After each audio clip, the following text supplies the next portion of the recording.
අයිබෝන් දරුවනේ සුබ සන්ධ්‍යාවක් වේවා හැම කෙනෙකුටම. අදත් අපි සූදානම් වෙන්නේ 9 ශ්‍රේණිය සිංහල භාෂාව හා සාහිත්‍ය විෂයේ විෂය නිර්දේශිත කොටසක් සාකච්ඡා කරන්නට.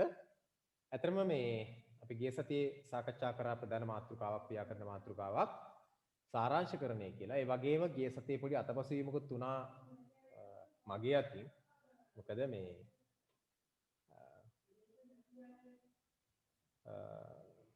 මට මතක තියෙන්නේ රෑ 9ට පන්ති ඉවර වෙන්න කියලා. 9 කාලට පන්ති වුණේ. මම 9:05ට ඉවර කරේ.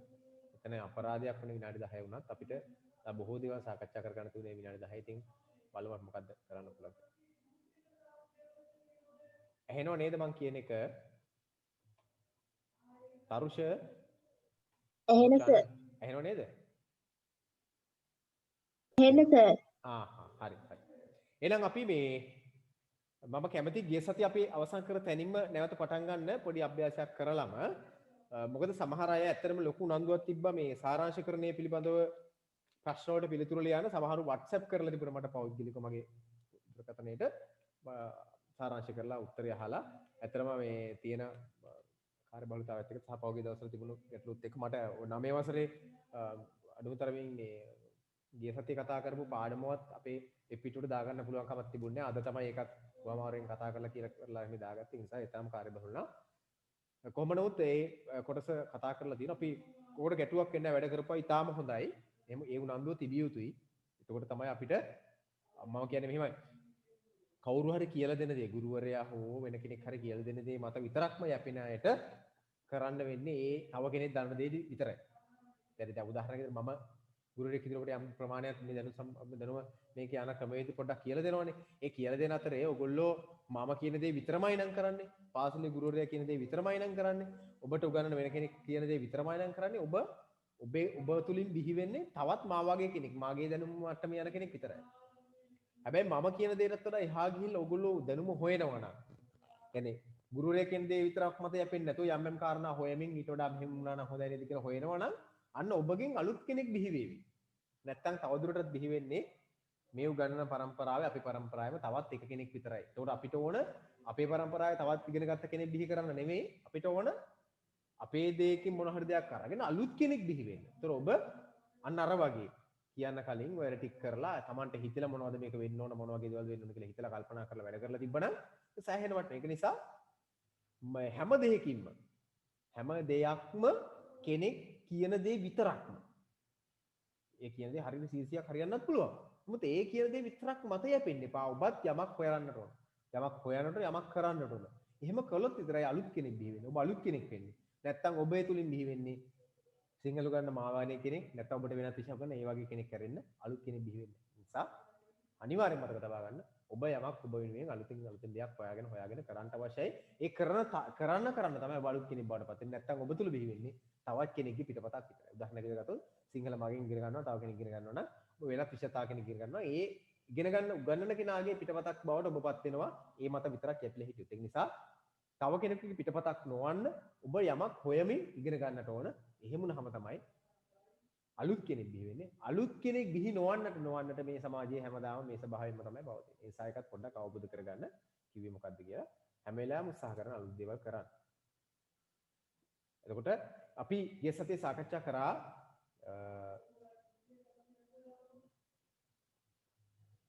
ගොල්ලෝ ගන්න අපි ව්‍යාකරණ කතා කර අවසන් නිබන්ධනේ ඒ කියන්නේ සාරාංශකරණය සම්බන්ධයෙන් කතා කර ප්‍රශ්නේ එක එකක් කතා කරලා නැවත දැනුම අලුත් කරගෙන අපි පාඩමකට යමු. අපිට තව නියමිත පාඩම් 4ක් ඉතිරිව තිබෙනවා මේ වාරය තුල.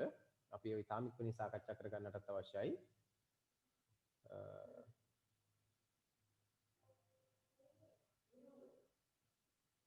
නිබන්ධනය ගන්න ඔයගොල්ලෝ ගාව තියෙන 9 16 sorry 16 නෙමෙයි. ඔව් 16 නිබන්ධනේ. අපි සාකච්ඡා කරා ගිය සතියේ සාරාංශකරණය පිළිබඳව ප්‍රශ්නයක්. සාරාංශකරණය කියලා කියන්නේ ඇත්තටම දරුවනේ ඒක මේ පාඩම් කරලා කොපි කරලා තව කෙනෙක් කරන දෙයක් දිහා බලලා කරන්න පුළුවන් අභ්‍යාසයක් නෙවෙයි. සාරාංශකරණය කියලා කියන්නේ සාරාංශකරණය මම හිතන්නේ ඔව් 15 වෙනි පාඩමේ දෙක සාරාංශකරණය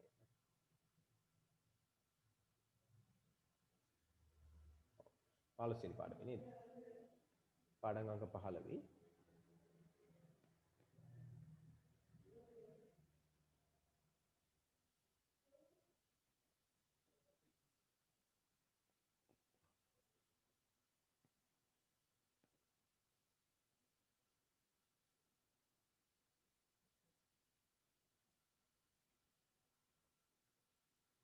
පළවෙනි පාඩමේ තියෙන කොටසක්. ඒතර අපි ඒක ගිය සති සාකච්ඡා කරා අපි දැනගත්ත සාරාංශයක් මොන වගේ වෙන්න ඕනද කියලා. ඒ පිළිබඳව අපිට දැන් අදහසක් තියෙනවා. සාරාංශයක් හදන විදිහත් ඔයගොල්ලෝ නැවත නැවත බලා ගන්න ඇති කියලා මම විශ්වාස කරනවා. ඒක නිසා අපි ඒකේ තියෙන ප්‍රශ්න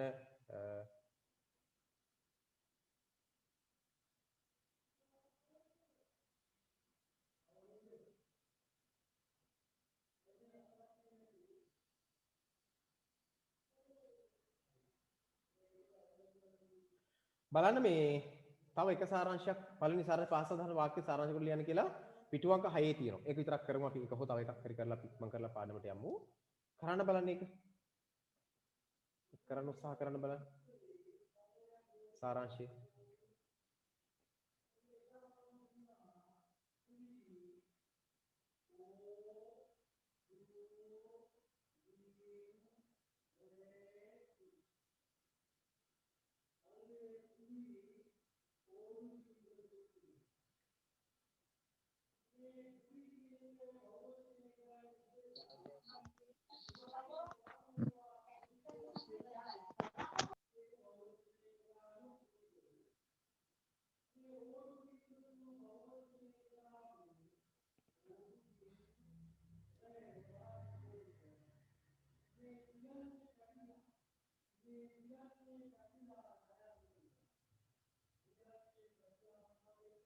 සාරාංශ කරන 15 වෙනි පාඩමේ නිබන්ධනයේ පළවෙනි සාරාංශ බෙදා කරන්නේ අපි දෙවක තුන ඉතින් ඉස්සරහට පොඩ්ඩක් කරේ.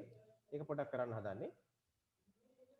එම්ම ඔබ දන්නවා දැන් මේ ඒ සාරාංශය ගත්තොත් එහෙම අපිට පේනවා මේ මෙන්න මෙහෙම තියෙන විවිධ ජන කොටස් අතර පවතින සිරිත ගැන නිසි අවබෝධයක් හා සංවේදී බසින් කටයුතු කිරීම කියන කොටසක් තියෙන්නේ. ඒක සාරාංශ කරන්න කියන ඔබට අන්න ඒක පොඩ්ඩක් සාරාංශ කරන්න බලන්න. සාරාංශ කරලා ඒක පුළුවන් අපිට සාරාංශ කරන්න වචන 10කින් 11කින් විතර 10කින් 11කින් විතර සාරාංශ කරන්න බලන්න එක මම කරලා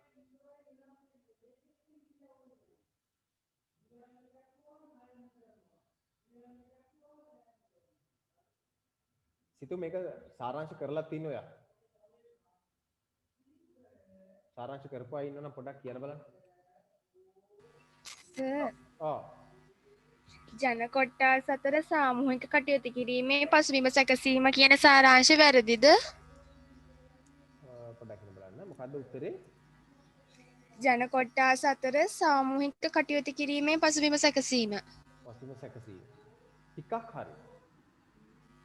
භාගයක් විතර හරි. තව ලියපයි. සර් විවිධ ජන කොට්ටාස් අතර පවතින සිරිත් නිසා සාමය සමගිය අවශ්‍ය පසුබිම සැකසේ. ඒකත් හරි. අර කලින් එක වගේම භාගයට හැබැයි. භාගයටත් වඩා පොඩ්ඩක් වැඩියෙන් හරි. භාගයටත් වඩා පොඩ්ඩක් වැඩියෙන් හරි. තාලියත් කෙනෙක් කවුරුද කියන්නේ? විවිධ ජන කොටස් පිළිබඳ අවබෝධය ඔවුන් සමග එකට කටයුතු කිරීමේදී වැදගත් වේ. වැදගත් වේ. වචන 4ක් 5ක් විතර තියෙන උත්තරේ. වැඩිපුර ටිකකුත් තියෙනවා හැබැයි එතන. ඒතකොට ඒක භාගයට වඩා පොඩ්ඩක් අඩුයි. 50 40ක විතර 40ක් විතර වගේ හරි. තව ලියපු කෙනෙක් ඉන්නවා නම් කියන්න බලන්න. තරුණි. විවිධ ජන කොට්ටාස පිළිබඳ අවබෝධයෙන් කටයුතු කිරීම මගින් සාමූහිකව ක්‍රියා කිරීමට අවශ්‍ය පසුබිම සැකසේ. ඔයගේ වචන කීයක් තියෙනවද දරුවෝ? 12ක් විතර. 12ක් විතර තියෙනවා. 12ක් විතර. හරි. තා කවුරුද කියන්න බලන්න. දීප කවුරු ඉන්නවද කියන්න. දැන් ඒ ඕක තමයි අපිට ඕන. අපි වැඩ කරන්න ඕන. වැඩ කරනවා කියලා කියන්නේ අපි තමන්ම කවුරුවක් කියන දේම නෙවෙයි. තමනුත් තමන්ට ඕනේ කියලා හිතන හැඟීමෙන් යම්කිසි ගමනක් යන්න ඕනේ කියලා බලාපොරොත්තු වැඩ කරන අය. හරි කමන්නේ මම ඒකේ උත්තරේ මෙන්න මෙහෙම කියනවා. දැන් මේකත් එක්ක ගලපන්න ඕන. දීප නැතේ ලියන්න. මෙන්න මෙහෙම ගලපන්නට ඕන උත්තරේ. ඔයගොල්ලෝ ලියා ගන්න. විවිධ ඔය ඔතනම ඔයගොල්ලෝ වෙනම උත්තරේ වෙන කොහේ ලියලා තියෙනවා. දැන් මේ හරියටම ඔය විවිධ ජන කොටස් හතර පවතින කියන ඒ ඔයගොල්ලෝ අර දැන් නිබන්ධනේ තියෙන තැන උත්තරේ ලියන්න. ලියලා ඔයගොල්ලෝ ලියපු උත්තරෙත් එක සංසන්දනය කරලා බලන්න මොනවද තියෙන අඩුපාඩුව. ඒ අඩුපාඩුව හඳුනා ගන්න. දැන් මේ උත්තරේ දෙන එකේ බලාපොරොත්තු උත්තරේ දීලා කවදාවත් ඔය උත්තරේ අපු ලියන්නේ නැහැ. මේ උත්තරේ දෙන්නේ ඇයි? එක ඔබ ලියපු එක හරිද?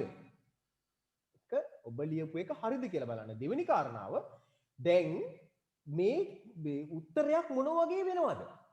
දෙන ඡේදයක සාරාංශයක් මොන වගේ වෙන්න ඕනද කියලා සංසන්දනාත්මක බලන්න පුළුවන් අර ඡේදයේ සංසන්දනය. ඒකට උත්තරේ දෙන්න. නැත්නම් කවදාවත් මේ දෙන උත්තරයක් මේ වගේ සාරාංශයක් අපු වෙන්නේ නැහැ. ඇත්ත කතාව. මේකෙන් අපි කරන්නේ පුහුණුවක්. සාරාංශකරණය පිළිබඳ පුහුණුවක් අපි කරන්නේ. ඒ පුහුණුවට අවශ්‍ය කරන මට පිට තමයි හදාලා දෙන්නේ. කවුරු හරි කෙනෙක් මේ සාරාංශය ලියලා තියෙනවා නම් ඉතාම හොඳයි. ඒ කියන්නේ එතකොට මේක ඉතාම සාර්ථක වෙන තමන්ට කොයිතරම් ඒක තමන් දන්නේ කොහොමද ලියලා තියෙන්නේ කියලා. ඒක නිසා. හරි උත්තරේ සටහන් කරගන්න මෙහෙම විවිධ ජන කොට්ටාශවලට විවිධ ජන කොට්ටාශවලට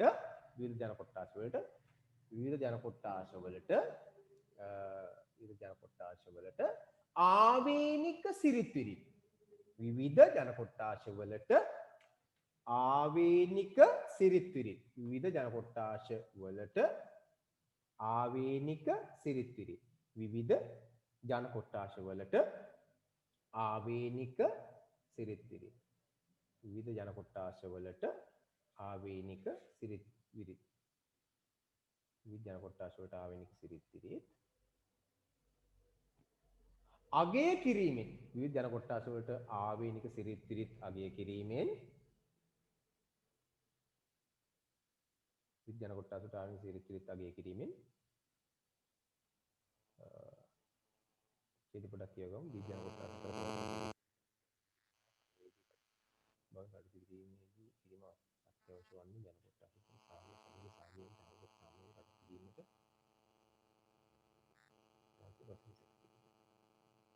ඔයගොල්ලෝ යන්නේ තේරෙන්නේ ජන විද්‍යා කොට්ටාශවලට ආවෙන සිරිත ත්‍යාගය කිරීමෙන් සාමූහිකත්වයේ වර්ධනය වේ. එච්චරයි උත්තරේ.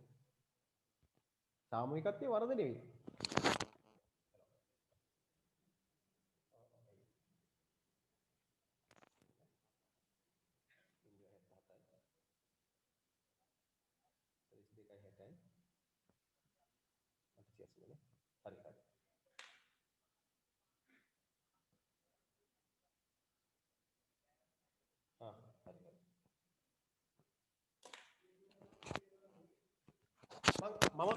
මම ආපහු උත්තරේ කියන්නම් විවිධ ජන කොට්ටාස වලට ආවේනික සිරිතිරිත අගය කිරීමෙන් සාමූහිකත්වය වර්ධනය වෙයි. දැන් ඔයගොල්ලෝ මොකද කරන්න ඕන? මම දුන්න උත්තරේ තියෙන වචන ටික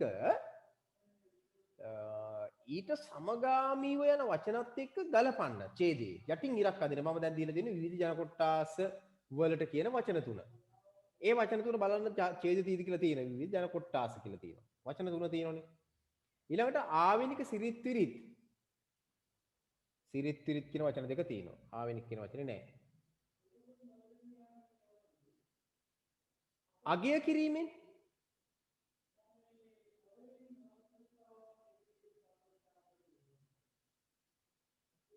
අගය කිරීමෙන් කියන වචන නැහැ. ඒතකොට අපි ගන්න වෙන්නේ නිසි අවබෝධකින් හා සංවේදී බවකින් කටයුතු කිරීම. දැන් ඔයගොල්ලෝ මේකෙන් තේරුම් ගන්න ඕන පුතේ දැන් දෙන වචනම ලියන්න ඕනෙත් නැහැ. හැබැයි දෙන අදහස ලියන්න ඕනේ. මේකෙන් මොකද්ද මේ ඡේදයෙන් කියන්න හදන්නේ? විවිධ ජන කොට්ටාශ වලට ආවෙන් සිරිත්විරිත් අගය කරාම මොකක් වෙනවද කියලාද? සාමූහිකත්වයේ වර්ධනය වෙනවා කියලා. විවිධ ජන කොට්ටාශට අයත් සිරිත්විරිත් අගය කරාම සාමූහිකත්වයේ වර්ධනය වෙනවා කියන උත්තරේ තමයි උතර එන්නට ඕන. ඔබ දැන් මේක කරන්න ඕනේ මේ උත්තරේ ලියලා පැත්තකින් තියන්න නෙවෙයි සංසන්දනය කරලා බලන්න ඡේද දෙක අතරේ ඔබ ලියපු කවුරු උත්තරේ ලියලා තියෙනම් ලියපු උත්තරේ සංසන්දනය කරලා බලන්න මේකත් එක්ක කොහොමද යන්නේ කියලා. මොනතරම් සම්බන්ධතාවයක් දක්වනවද කියලා. උත්තර ලියලා නැති කෙනෙක් ඉන්නවා නම් ඔයගොල්ලන්ට පුළුවන් මොකක් කරන්නද? මම දුන්න උත්තරේ ඔබ ඡේදයේ උත්තරෙත් එක්ක ගල්පලා ගන්න. ඡේද උත්තරෙත් එක්ක ගල්පලා ගන්න. එතකොට අපිට හිත කියන්න පුළුවන් මොකක්ද වෙන්නේ කියලා. හරි. තව මේ අහලා. කාට හරි ගැටලුවක් තියෙනවා එතන අහන්න. ඒ ප්‍රශ්න ගැන ගැටලුවක් තියෙනවා අහන්න. කාටම හරි. මං කියන්නේ සර් එතන අගය කිරීම කියන්නේ වර්ණනා කරනවා කියන එක වගේද? ඔව් ඒ වගේ එකක් තමයි. අගය කරනවා කියලා. අගය කරනවා කියලා කියන්නේ වර්ණනා කිරීමම නෙවෙයි හැබැයි. අගය කරනවා කියලා කියන්නේ වර්ණනා කිරීම වගේ එකක් නෙවෙයි. ඒ කියන්නේ අගය කරනවා කියලා කියන්නේ වර්ණනා කිරීම නෙවෙයි. වටිනාකම් පහදා දෙනවා වගේ කියන්නේ අගය කරනවා කියලා කියන්නේ. වටිනාකම් පිළිබඳව කියන කතාවක්නේ. ඒක ඔබ ඔයා ලියලා තියෙන අගය කිරීම කියලාද? මේ වර්ණනා කිරීම කියලාද එතන? නෑ සර් ඒක ඒ කියන්නේ දැන් අගය කරනවා කියන වචනේ අපි මේ කියන්නේ මේ වගේ කියන්නේ තැන්වල භාවිතා කරන්නේ නෑනේ ඒකයි සර්. ඒක නිසා. හරි. හැබැයි මේ මන් දුන්නු වචන ටිකම තියෙන්න ඕනේ නෑ. මේ අදහස තියෙනවනේ. මොකක්ද අදහස? අපි විවිධ ජන කොටසට සිරිත් විරිත් වල සිරිත් විරිත් වර්ණනා කරනවා කියන එකට යනවට වඩා විවිධ ජන කොටස් වල සිරිත් විරිත් පිළිබඳ අවබෝධය තිබුණොත් විවිධ ජන කොටස් වල සිරිත් පිළිබඳ අවබෝධය තිබීම මගේ මොකද්ද වෙන්නේ? සාමූහිකත්වයේ වර්ධනය වෙනවා කියන එක. ඒ වගේ එකක් වෙන්න ඕන. ඒ වගේ එකක් වෙන්න ඕන. හරි. ඊළඟට මගේ නිබන්ධනයේම තියෙනවා තව එකක් ඔයගොල්ලන්ට එකත් උත්තරේ අපි පොඩ්ඩක් සාකච්ඡා කරමු ටක් ගාලා. ඒ තමයි එදා කතා නොකර එකක් තියෙනවා. මේ කතා නොකර බල එක බලන්න මොකද අර ගිරිශිකරේ වසා සිටින හිමිදිරියෙක් කතා කරාද? ගිරිශිකරේ එක කතා කරාද? නෑ සර්. ඒක විතරක් කතා කරමු අද. ඊට අමතරව තව ඡේද කිහිපයක් තියෙනවා. ඒක විතරක් දැන් ලියන්නකො ඉක්මන් කරලා. ඔබට ඒක ලියන්න පුළුවන් වචන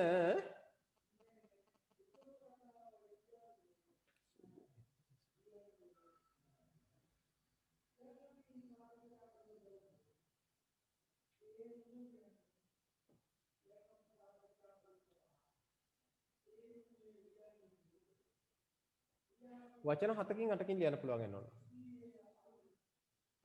සර් ලිව්වා. ලියන්න.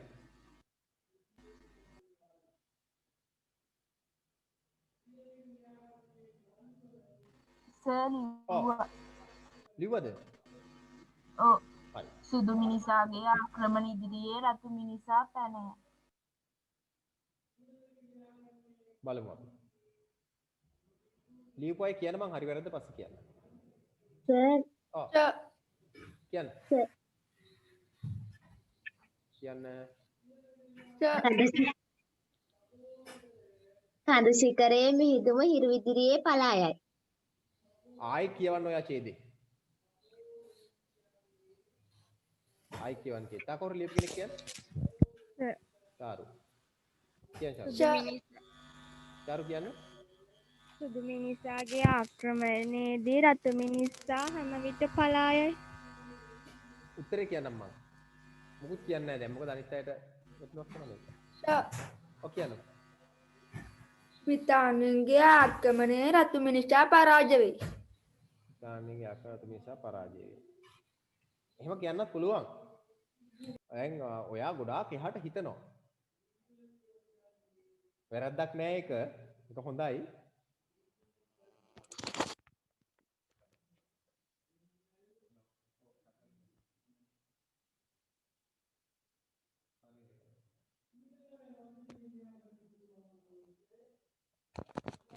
ඔව් කවුරු ලියපු කෙනෙක් කියන්නේ? කිව්ව ගමන් ටක් ගාලා මේක වැඩි වෙලාවක් ගන්න බෑ මේ වැඩි වෙලාවක් යන එකක් නෙවෙයිනේ. ඒක නිසා. තා කාට මේ අවස්ථාව දෙන්න ලියපු කෙනෙක්. සවුන්ඩ් මදි කියලා කියන හැමෝටම සවුන්ඩ් මදි නෑනේ. එතකොට ඒ කියන්නේ එහෙනම් මගේම ප්‍රශ්නයක් නෙවෙයි. මෙහෙම ප්‍රශ්නයක් නෙවෙයි. වෙන කාගේ හරි ගැටලුවක් තියෙන එක කියන්නේ ඕගොල්ලෝගේ පැත්තට මොකක් කරන්නේ.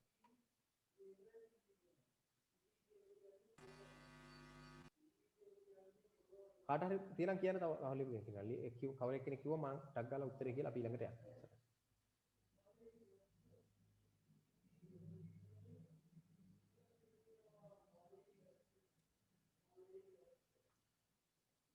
ඇති නේද අපි නම් යමු ඉක්මන් කරලා දැන්. සර් ඔව් කියන්න.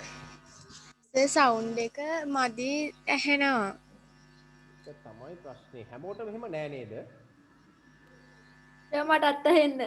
ඇහෙනවා මේ ඇහෙනක පැහැදිලි නෑ. පැහැදිලි නෑ. සර් මටත් එහෙම. සර්ගේ කතා කරන්නේ. මොකද? සර් මේ ගිය සතියේ කතා කරපු තරම් එහෙම શબ્දයක් ඇහෙන්නේ නැහැ අද. එහෙම නේද? කියනවනේ.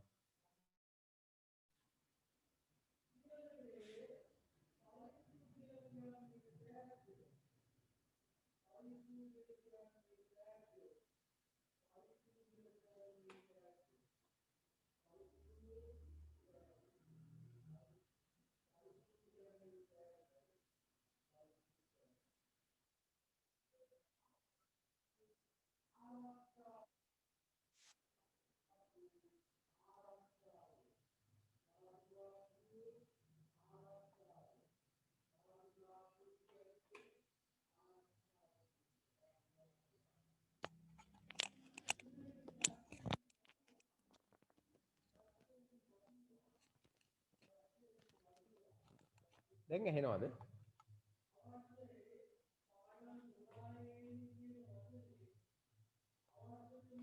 චාරු ඇහෙනවද? ඒ විදියටම තමයි සර් ඇහෙන්නේ. ඒ විදිහට. දැන් මොකද? මේ සවුන්ඩ් සර්ගේ සවුන්ඩ් එක පැහැදිලි. අර පැහැදිලිවද? සද්දේ අර මධ්‍ය ගතියක් තමයි.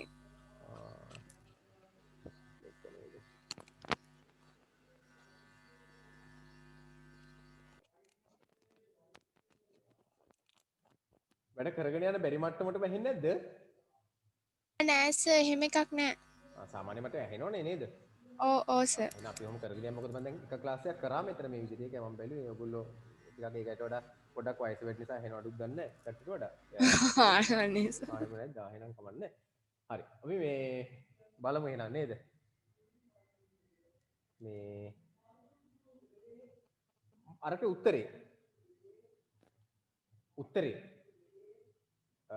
මෙන්න මෙහෙම එක උත්තරයක් තියෙන්නේ. දැන් ඔකේ මෙන්න මේ ඡේද මේකනේ.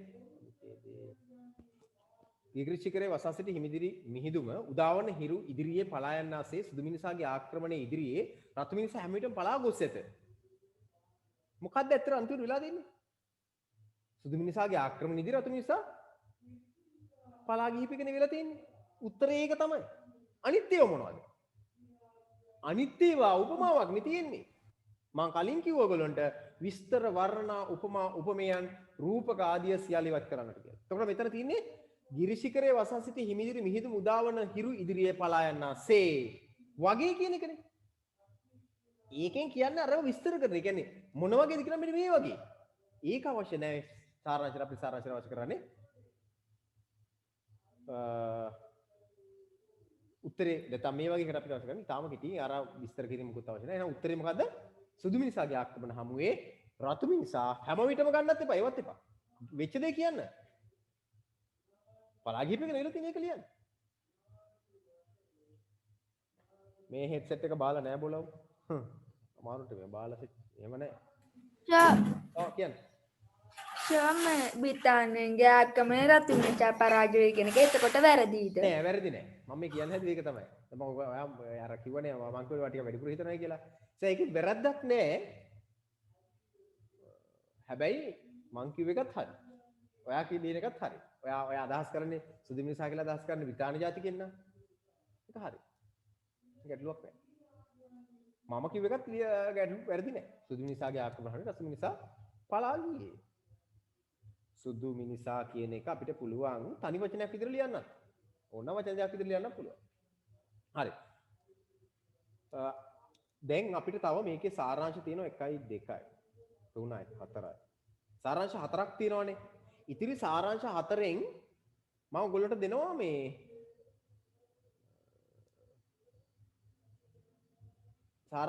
අන්තිම සාරාංශ 3 ඔයගොල්ලෝ ගෙදරදි කරන්න. හැබැයි මෙන්න මේ කෙටි සාරාංශයක් තියෙනවා. පිටු අංක 7 ඉහළ 3න් එකක් වෙනසේ සාරාංශ කරන්න කියන සාරාංශය. ඒක මම හිතන්නේ ගොඩක් අය කරලත් ඇති කියලා විශ්වාස කරනවා. පොඩි වෙලාවක් දෙන්නම් මම ඒකට. පුළුවන් නම් ඉක්මනට කරන්න. ඒක කතා කරලා ඒක උත්තරේ දීලා කතා කරලා මෙතනින් අද මේ කොටස අවසන් කරමු. සාරාංශ කිරීම සම්බන්ධයෙන් අවසන් කරනවා. ඊළඟට සූත්‍ර ටික කතා කරලා ඒක ඉවරයි. මොකද මේකේ තරම් වටින වැදගත් එකක් ඕගොල්ලෝ කලින් ඉගෙන ගෙනත් නෑ මේක අලුත් එකක්. මේක ජාතික විභාග හැම එකකින් පස්සේ පාවිච්චි කරන එකක්.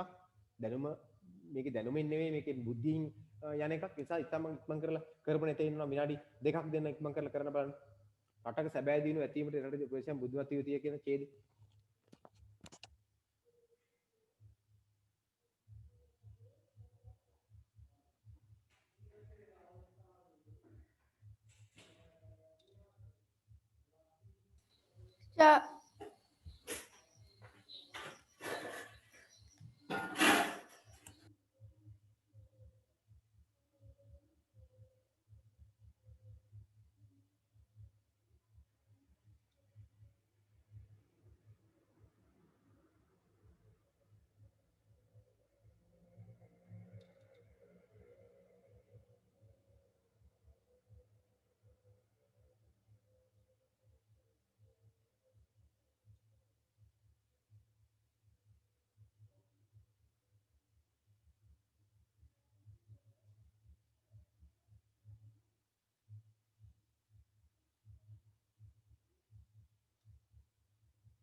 හරි.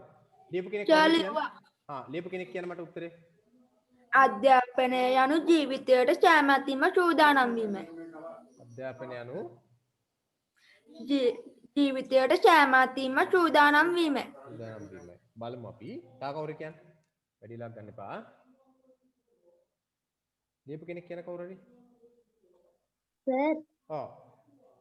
රටක සැබෑ දියුණුව ඇතිවීමට බුද්ධිමත් විය යුතුය. එයට අධ්‍යාපනය අවශ්‍යය. තව කවුරු හරි කියන්නේ? උත්තරේ කියන්නේ නැහැ මම දැම්ම. දෙන්නේ තුනේ තව කියන්නේ. ඔව් කියන්න. රටක දියුණුවට ජීවිතයට සෑමතින්ම සූදානම් වූ පුරවැසියන් සිටිය යුතුය. තව කවුරු හරි කියන්නේ කෙනෙක්. තව කෙනෙකුට අවස්ථාව දෙන්න. ඔව්. රටේ දියුණුවට බුද්ධිමත් පුරවැසියන් අධ්‍යාපනයෙන් නිර්මාණය කරයි. නිර්මාණය කරයි. දැන් ඔයගොල්ලෝ මම උත්තරේ දුන්නාම බය වෙන්න හෝ අයියෝ ඒක වැරදි කියලා හිතන්න එපා කිසිසේත්ම. හරිද? මන් දෙන්නේ සර්ව සම්පූර්ණ උත්තරේ. මේ වගේ එකක් තියෙන්න ඕනේ කියලා විතරක් මතක තබා ගන්න. හරිද? සමහර කෙනෙකුට හිතෙනකොට යකෝ මල්ලියා තියෙන මොකද්ද මේ කියන්නේ මොකද්ද කියලා. හරිද? ඒ නිසා එකක් පොඩක් අවබෝධ කරගන්න. මෙන්න මෙහෙම උත්තරයක් තමයි ඔයගොල්ලෝ බලාපොරොත්තු වෙන්නේ. මේ වගේ උත්තරයක් බලාපොරොත්තු වෙන හැමෝම ලිව්වේ රටක සැබෑ දිනුව ඇතිවීමට එරට පුරවැසියන් බුද්ධිමත් විය යුතු කියන ඡේදයට අදාළව නේද? හරි. ඒකට අදාළ උත්තරේ මෙන්න මෙහෙම ලියා ගන්න. රටක දියුණුව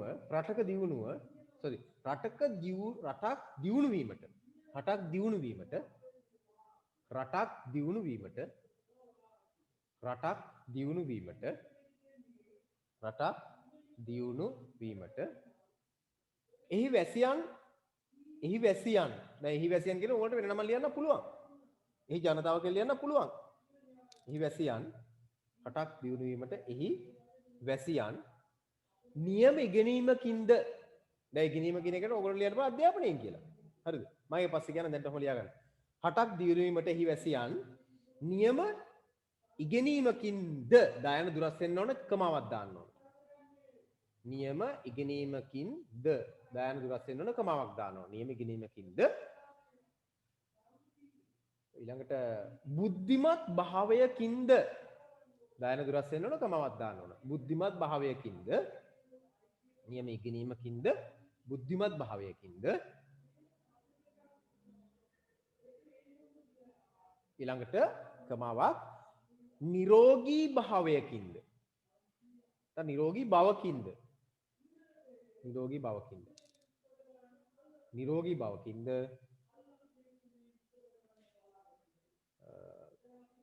පිරිපුන් විය යුතුය කියලා ලියනකොට අයන්න දුරස් වෙන්න ඕන. මම ඊතර වචන ටික ඔයගොල්ලෝ කියන්නම්. යුතුය කියලා ලියනකොට විය යුතුය කියලා මෙන්න මෙහෙම හරි වෙන පිරිපුන්. විය කියන්නේ එක වචනයක්. යුතු කියලා කියන්නේ තව වචනයක්. ය කියලා කියන්නේ තව වචනයක්. වචන තුනක් තියෙන විතර. බලන්නකො වචන කීයක් තියද කියලා. වචන 18යි. දැන් කවුරුවත් මුකුත් එහෙම හිතන්න එපා නේ මේ විදිහටම නැහැ නේද කියලා. මේකේ මේ ආසන්න තිබ්බත් ලකුණු ලැබෙනවා ආසන්නේ. ඒ කියන්නේ ඔබ ලියලා තියෙනවා රටක් දියුණු වෙන්න අවශ්‍ය කරන ශේෂ තුනක් මේ කතා කරලා තියෙන්නේ. මේ කියන්නේ මොකද්ද මේ ඡේදයෙන් කියන්නේ රටක දැන් ඡේද මම කියනවා රටක සැබෑ දියුණුව ඇතිවීමට ඒ රට පුරවැසියන් බුද්ධිමත් අය විය යුතුය. ඔවුන් අංග සම්පූර්ණ අධ්‍යාපනය ලැබිය යුතුය. අංග සම්පූර්ණ අධ්‍යාපනයෙන් අදහස් කරන්නේ උපාධි ලැබීම හෝ නොඑක් විෂයන් ගැන තොරතුරු ගැනීම නොවේ. ඒක විස්තරයක් නේ. ඒක අයින් කරන්න වෙනවා. එතකොට අනෙක් ටික තමයි උතන්ට එකතු වෙන්නේ. එතකොට උත්තරය වල මම දීලා තියෙනවා රටක දිනුට ඒ වැසියන් ඉගෙනීමකින්ද බුද්ධිමත් භාවයෙන්ද ලෝකී භවකින්ද පිරිපුන් විය යුතුයි කියලා. හරිද? දැන් ඔය ලියු උත්තරේ මම උතරින් එහාට කතා කරන්නේ ඔය සම්බන්ධයෙන් ලියපු උත්තරේ ගැන මොනවද ගැටලුවක් තියෙනවා අහන්න. වෙනස් වෙන්න හෝ වෙන මොන හරි ප්‍රශ්න තියෙනවා අහන්න.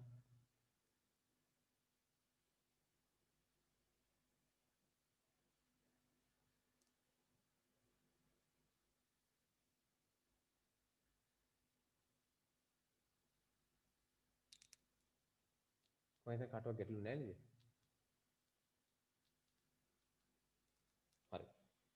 ඔය වගේ ඔයගොල්ලෝ මං ඊළඟ දවසේ වෙලාව දෙන්නේ නැහැ ලියන්න. ඉතිරි ඡේද 3යි නේද තියෙන්නේ? ඉතිරි ඡේද 2යි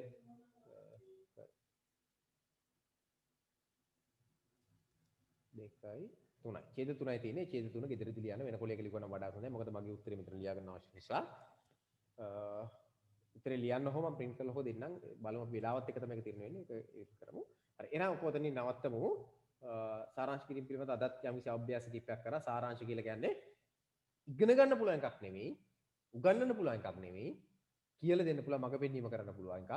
උගන්වන්න හෝ එහෙම කරන්න පුළුවන් එකක් නෙවෙයි මඟ පෙන්වන්න පුළුවන්. ඒ මඟ පෙන්වීම ඔස්සේ කරන්න ඕන වඩාත් නිවැරදි සාරාංශයක් හදා ගන්න අවශ්‍ය කරන අභ්‍යාස ටිකක් වැඩිපුර කරන එක. අභ්‍යාස ටිකක් වැඩිපුර කරන එක වෙන දෙයක් කරලා වැඩක් නැහැ. එතකොට අපි අද අපේ ඔයගොල්ලන්ට මම අපිට අද නියමිත පාඩමකට අපි යමු. සාරාංශ කියන් පස්සේ අපිට අපි 16 වෙනි පාඩම දිඨ දාන කියන පාඩමට මම ඔබගේ අවධානය යොමු කරනවා අපේ අවසාන පාඩම විදිහට. මේ පාඩමෙන් පස්සේ අපිට තව පාඩම් 4ක් තියෙනවා. වෙලාවත් එක්ක අපිට අවශ්‍ය ප්‍රමාණයක් අපි සාකච්ඡා කර ගන්න ඕන පාඩම් ටික. එතකොට දිඨ දාන කියන පාඩම ගත්තොත් ඒ පාඩමේ මාතෘකාව දිඨ දාන. දිඨ දාන කියන වචනේ අර්ථයෙන් අපි පාඩමට ගියොත් දිඨ දාන කියන වචනේ අර්ථයෙන් පාඩමට ගියොත් දිට්ටි කියන වචන අර්ථය තමයි දිට්ට ඇවිල්ලා තියෙන්නේ. දිට්ට කියන එක දිට්ටි කියන වචනෙන් ඇවිල්ලා තියෙන්නේ. ඔයගොල්ලෝ අහලා තියෙනවා ඔයගොල්ලෝ දහම්පසල් යන දරුවෝ එහෙම ඉන්නවනම් දැන් ගොඩක් දහම්පසල් යන දරුවෝ අඩුයිනේ. ඉන්නවනම් දන්නවා දිට්ටි කියලා කියන්නේ දැකීම, පෙනීම, අවබෝධය. සම්මා දිට්ඨි, සම්මා සංකප්ප, සම්මා වාචා. ඒවා එන්නේ සම්මා දිට්ඨි එන්නේ. නිවැරදි දැක්මනේ සම්මා දිට්ඨි කියලා කියන්නේ. ඒතකොට දිට්ඨි නැත්තම් දිට්ඨ දෙකම සමාන වචනයක්. දිට්ඨි කියන එක පාලියෙන් තමයි දිට්ඨි කියලා කියන්නේ. පාලියෙන් තමයි දිට්ඨි කියලා කියන්නේ. එතකොට දැන් දහන දිට්ඨ කියලා කියන්නේ සිංහලෙන් කිය දිට්ඨ. දිට්ඨ කියලා කියන්නේ දැකීම, පෙනීම. දැන් ඕනම් පොඩ්ඩක් සටහනක් කරක් කමන්නේ. දිට්ඨ කියලා කියන්නේ පෙනීම, දැකීම. පෙනීම, දැකීම. එතකොට මොකද්ද දාන කියලා කියන්නේ? පෙනීම කියලා ගත්තොත් දිට්ඨ කියන එකේ දාන කියලා කියන්නේ දීම. දැන් එහෙනම් ඔයගොල්ලෝ කතාව අවබෝධ වෙන්නේ නැති. කතාව අවබෝධ වෙන්නේ නැති. කතාව කියාගත්තා අපිට හිතෙන මොකටද මේ වචනේ මේ නම මොකටද මේකට යොදලා? මොකටද මේ වචනේ මේ නම වෙන නමක් දාන්න තිබ්බනේ. සාමාන්‍යයෙන් අපි හිතන ওই නම තමයි ඔකට දාන්නේ. ওই එකක් තමයි එකතු කරන්නේ. දිට්ඨ කියන්නේ මොකද්ද? එහෙනම් පෙනීම, දැකීම. අපි පෙනීම කියලා ගමු මෙතන ගැලපෙන්නේ පෙ ගන්න. දාන කියලා කියන්නේ දීම. එහෙනම් දිට්ඨ දාන කියලා කියන්නේ පෙනීම දීම. විස්තර කරලා ගත්තොත් පෙනීම ලබා දීම. මොකද්ද දිට්ඨ දාන කියලා කියන්නේ? පෙනීම ලබා දීම. ඔයගොල්ලෝ දන්නවා එහෙනම් මේ කතාවේ මේ කෙටි කතාවේ මොකද්ද ඔයගොල්ලෝ දන්නේ? කෙටි කතාවේ තියෙනවා දිට්ඨ දාණය, පෙනීම ලබා දීම. ඒ පෙනීම ලබා දීමේ වටිනාකම තමයි අවසානයේ කතාව තුල ඔයගොල්ලෝ දන්නවා ගොඩ නැගෙන්නේ. අපි ඒක අවසානයේ කතාවේ ටිකෙන්නේ. දැන් දිට්ඨ දාන කියන්නේ මොකක්ද කියලා දන්නවනේ? පෙනීම ලබා දීම. දිට්ඨ කියලා කියන්නේ දිට්ඨි කියන වචනෙන් ආපු එකක්. හරිනේ? දිට්ඨි කියලා කියන්නේ පෙනීම, දැකීම, අවබෝධය කියන. දැන් මෙතෙන්ට අපිට ගත්තොත් එහෙනම් පෙනීම කියන අවබෝධය ගත්තොත් දිට්ඨ දාන කියලා කියන්නේ පෙනීම ලබා දීම. ඔයගොල්ලෝ දන්නවා අර ගුරුවරයාට උපගුරුවරයාට පෙනීම ලබා දුන්නා කවුද? PH මහත්තයා. කතාව ඔයගොල්ලෝ කියවගෙන කෙටි කතාව. කෙටි කතාවක් මේ විස්තර කරන්න බෑ මට. මෙහෙම කියලා රස විඳින්න ඕනේ කියලා විස්තර කරන්න බෑ කෙටි කතාවක්. නමුත් අපි කෙටි කතාවක් රස විඳලා අවබෝධ කර ගැනීම හැකියාව තියෙන්න ඕන. එතකොට මේකේ ප්‍රධාන චරිත තුනක් අපිට හමු වෙනවා. විදුහල්පතිවරයා හමු වෙනවා. උපගුරුවරයා හමු වෙනවා. PH මහත්තයා හමු වෙනවා. PH මහත්තයා කියලා කියන්නේ PH කියලා කියන්නේ PH කියන වචනේ PH මහත්තයා කියන්නේ මහජන සෞඛ්‍ය පරීක්ෂකතුමා. P කියලා කියන්නේ පබ්ලික් නේද? public health inspector. P කියලා කියන්නේ පබ්ලික්, H කියලා කියන්නේ health, I කියලා කියන්නේ inspector කියන PHI කියලා කියන්නේ මහජන පබ්ලික් කියන මහජන සෞඛ්‍ය පරීක්ෂක. ඔයගොල්ලෝ දන්න ගොඩක් වෙලාට ඔයගොල්ලෝ අහලා තියෙන. දැන් මේ දවස්වල දැඩි ලෙස කතා බහට ලක් කරන නේද? ගෙවල් වල නිරෝධායනය කරද්දී ඒවට අවශ්‍ය මූලිකම වැඩ කටයුතු කරන මහජන සෞඛ්‍ය පරීක්ෂක වරේක්ගේ කාර්යභාරය පිළිබඳ විස්තරයක් තමයි පාඩම තුල අන්තර්ගත කරලා තියෙන්නේ. ඒකේ ගොඩනැගිලා තියෙන පාඩමේ මාතෘකාවත් එක්ක කොහොමද දිට්ඨ දාන හේවත් පෙනීම ලබා දීම කියන කාරණාවත් එක්ක. අර උපගුරුවරයා උදව් කිරීම. එතකොට මේකේ අපිට ගන්න තියෙන සමාජයට දෙන පණිවිඩය අපිට දෙන පණිවිඩය මොකද්ද? මේකේ පණිවිඩ රාශියක් දෙනවා. ආකල්ප රාශියක් අපිට ලබා දෙනවා. එකක් තමයි යම් දවසක මේ ඉන්න අපේ දරුවෝ හැම කෙනෙක්ම රැකියාවක් කරාවි. වෘත්තීම රැකියාවක් කරාවි. නැත්නම් වෙන මොකක් කර රැකියාවක් කරා වෘත්තියක් කර රැකියාවක යෙදේ. මේකේ අපිට දෙන පණිවිඩය තමයි හැම වෙලාවෙම වඩාත්ම සද්භාවයෙන් හොඳින් මේ වැඩේ කරන්න කියන පණිවිඩය දෙනවා. සද්භාවයෙන් හොඳින් මේ වැඩේ කරන්න. ඒක තමයි මේකේ තියෙන අපිට ආකල්පයක් ඇති කරන අපේ මනස තුල. කවදා හරි ඒකේ ප්‍රතිඵල අපිට ලැබෙනවා. හොඳ දෙයක් කරන්න. මේ කරන හොඳ දේ ප්‍රතිඵල ලැබෙනවා. අර දරුවා කුඩා කාලේ PH මහත්තයා උදව් කරන නිසා තමයි මේ දරුවා සමාජයේ මේ තරම් තව 100,000 ගණනක දරුවන්ගේ නැනස පාදන්නට අවශ්‍ය කරන මඟපසරද යම් හේයකින් ඒ උපගුරුවරයාට උදව් කරන්න බැරි වුණා නම් පීඑච් මහත්තයාට ඒ විදිහට උදව් නොකළා නම් මෙවැනි ගුරුවරයෙක් බිහිනවන්න තිබෙනවා. එතකොට ඒකේ ඒ දැන් ඒකේ බලන්න හරි අපූර්වනේ. ඒක එකක්. කියන්නේ අපිට ආකල්ප කියන අපි කරන කාර්යභාරය තාම සද්භාවයෙන් කළ යුතුයි. ඊළඟ ආකල්ප කියලා කියන්නේ අපේ මනස තුළ ඇති කරන කන්සෙප්ට්ස් නැත්නම් සංකල්ප වගේ දෙයක්. ඒක ඒවා සමාජ ඉස්සරහට යන අවශ්‍ය කරන දේවල්. ඊළඟට එතන තව කාරණාවක් තියෙනවා. පීඑච් මහත්තයා චරිත ගන්නකෝ. පීඑච් මහත්තයා චරිත වෙන විදිහකට ගත්තන් පස්සේ එයා කරන කිසි දෙයකින් එයා බලාපොරොත්තු වෙලා නැහැ. ඒකේ ප්‍රතිඵලයක්, ඒ කියන්නේ Tamanට පෞද්ගලික ප්‍රතිඵලයක් බලාපොරොත්තු වෙලා නැහැ. එහෙම දෙයක් කරලා තිබෙන්නේ නැහැ. කෙනෙකුට උදව් කරන්න එතනින් ඒක ඉවරයි.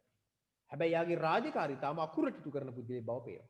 මේව තමයි අපි මේකෙන් ගන්න අපේ ජීවිතේට ගන්න දේවල්. මොකද සාහිත්‍යයෙන් අපි මොකද්ද වෙන්න ඕනේ? අපි පන්ති දොර සාකච්ඡා කළ පිළිමීට පූර්ව. සාහිත්‍යයෙන් මොකද්ද වෙන්න ඕනේ? රසවින්දනයෙන් ආනන්දේ ප්‍රඥාවට හොඳයි රසවින්දනයයි ප්‍රඥාව ප්‍රඥාව. මොකද්ද ප්‍රඥාව කියලා ගන්නේ දරුවනේ අපි දන්නවා ඔයගොල්ලෝ කතා කරලා තියෙනවා අපිත් එක්ක. ප්‍රඥාව කියලා කියන්නේ අපිට ඕනෑම නිර්මාණයක් රසවින්දෙන් පස්සේ ඒ රසවින්දනය කරලා එතනින් හමාර වෙන්න බෑ. රසවින්දනය කරලා ඉවරලා ඊට පස්සේ මොකද වෙන්න ඕන? ඒ රසවින්දනයේ අවසානයේ අපිට මොන හරි දෙයක් ඉතිරි වෙන්න ඕන. ඒ කියන්නේ අපි මේ කෙටි කතාව කියවලම නැහැ කියලා අපි. දැන් ඕන අපි කෙටි කතාව කියවනවා. දැන් කෙටි කතාව කියවල ඉවරනකොට ඉන්නට ඕන. කෙටි කතාව කියවන්න කලින් හිටිය පුද්ගල මානසිකත්වයෙන් නෙවෙයි. එහෙම මිනිසෙක් නෙවෙයි ඉන්නට ඕන. කියන්නේ යා සංවර්ධනය වෙලා තියෙනවා මේකෙන් ප්‍රකාශ කරන්න ආව දේවල් එක්ක. ඒතර යා අලුත් මිනිහෙක් බවට පත් වෙන්න ඕන. අලුත් දේවල් දැන කියාගත්ත අත්දැකීම් ප්‍රමාණයක් එකතු කරගත්ත පුද්ගලෙක් බවට පත් වෙන්න ඕන නිර්මාණයක් රසඳෙල වුණාම. එතකොට අපි කියනවා ඒක නිසාම කියනවා සාහිත්‍ය මොකක් වෙන්න ඕන කියලාද කියන්නේ අපි. මිනිසා මොකක් කරනවද? මේ සත්වයා මානවයා මේ රස විඳීමේ හැකියාව තියෙන මිනිසා ආනන්දයෙන් මොකක් කරන්න ඕන කියනවද? ප්‍රඥාව කරා රැගෙන යන්න ඕන කියලා කියනවා. ප්‍රඥාව කියලා කියන්නේ මෙන්න මේ නිර්මාණය අපි ගත්තොත් එහෙම මේ කෙටි කතාවේ අපි ආනන්දනීය ස්වභාවයක් ගන්නවා මේ නිර්මාණ රස විඳිනවා. අපි සාමාන්‍ය අපුරු කතාවක් කියලා අපි මේක රස විඳිනවා. රස විඳිනේ කරගන්නවා. ඒ රස විඳිනේ කරලා අපි ඒක ඉතින් ඉවර කරලා දාන්නේ අපි ජීවිතේට යමක් එකතු කරගන්නවා. ප්‍රඥා ගෝචර වෙනවා අපි. මොකද්ද අපි එකතු කරගන්න ජීවිතේට? අපිත් මෙහෙම වෙන්න ඕන. අපිටත් ඕන මෙන්න මේ වගේ. අපි නොවුනත් අපි කියනවා මේ වගේ පීඑච් මහත්තයලා කොයිතරම් හොඳයිද මේ සමාජෙට. මේ වගේ උපගුරුවරු කොයිතරම් හොඳයිද? කලින් Tamanට උදව් කර මිනිසුන්ට Tamanට උදව් කරපු අය මතක තියාගෙන හොඳ යහපත් මිනිස්සෙක් නේද මේ උපගුරුවරයා කියන ආකල්පයක් අපේ මනස තුළ එනවා. ඒක තමයි ප්‍රඥාව කියලා අපි ගන්න නිර්මාණයක් අවසානයේ. ඒතර ඕක අපි පෞද්ගලික සංවර්ධනයෙන් උතරින් වෙන්නේ. අපිව පෞද්ගලික සංවර්ධනයක් වෙනවා. අර පීඑච් මහත්තයා වගේ යහපත් මිනිස්සු මේ තමන්ගේ සේවය තාම අකුරට ඉටු කරන පුද්ගලෙක් බවට අපි අනාගතේ පත් වෙන්න අවශ්‍ය කරන මග හසර මේකෙන් හදන මේ කෙටි කතාවේ ඊට අමතරව අපි අර උපගුරුවරයා වගේ හොඳ ගුරුවරයෙක් බවට පත් වෙන ගුරුවරයෙක් කෙනෙකුට හොඳ ගුරුවරයෙක් බවට පත් වෙන්න උත්සාහ කරනවා. ඒ වගේ තව අපිට උදව් කරගෙන ආව අමතක නොකරන පුද්ගලෙක් බවට පත් වෙන්න උත්සාහ කරනවා. ඒ වගේම අපි තුල මොකක් වෙනවද? මෙතන ඉන්න පුළුවන් යම් දවසක විදුහල්පතිවරු, විදුහල්පතින් නියෝ. හරිද? එතකොට එහෙම වුණාම අපි කටයුතු කළ යුතු වන්නේ කවර ආකාරයෙන්ද කියලා සිතවිල්ලක් ආකල්පමය වෙනසක් අපේ මනස තුල තියෙනවා. මෙන්න මේ කතාවේ ඉන්න විදුහල්පතිවරයා ගත්තාම. ඒක විදුහල්පතිවරයාගේ වැරද්ද නෙවෙයි. විදුහල්පතිවරයාට හදලා තියෙන පසුබිම පාසල තුල කලාප කාර්යාලය තුල ඒ ක්‍රියාවලිය තුල අධ්‍යාපන ක්‍රියාවලිය තුල එයාට දෙලා තියෙන රාජකාරියක්. ඒ රාජකාරිය ඉටු කිරීමට එයා බැඳිලා ඉන්නවා. ඒතර දැන් ඒව තමයි මේක සාකච්ඡා කරන්නේ. ඒතර අපි මොන වගේ ගුරුවරයෙක් අපි මොන වගේ විදුහල්පතිවරයෙක් අපි බලාපොරොත්තු වෙන්නේ සමාජය තුල. අපි මොන වගේ උපගුරුවරයෙක්ද බලාපොරොත්තු වෙන්නේ.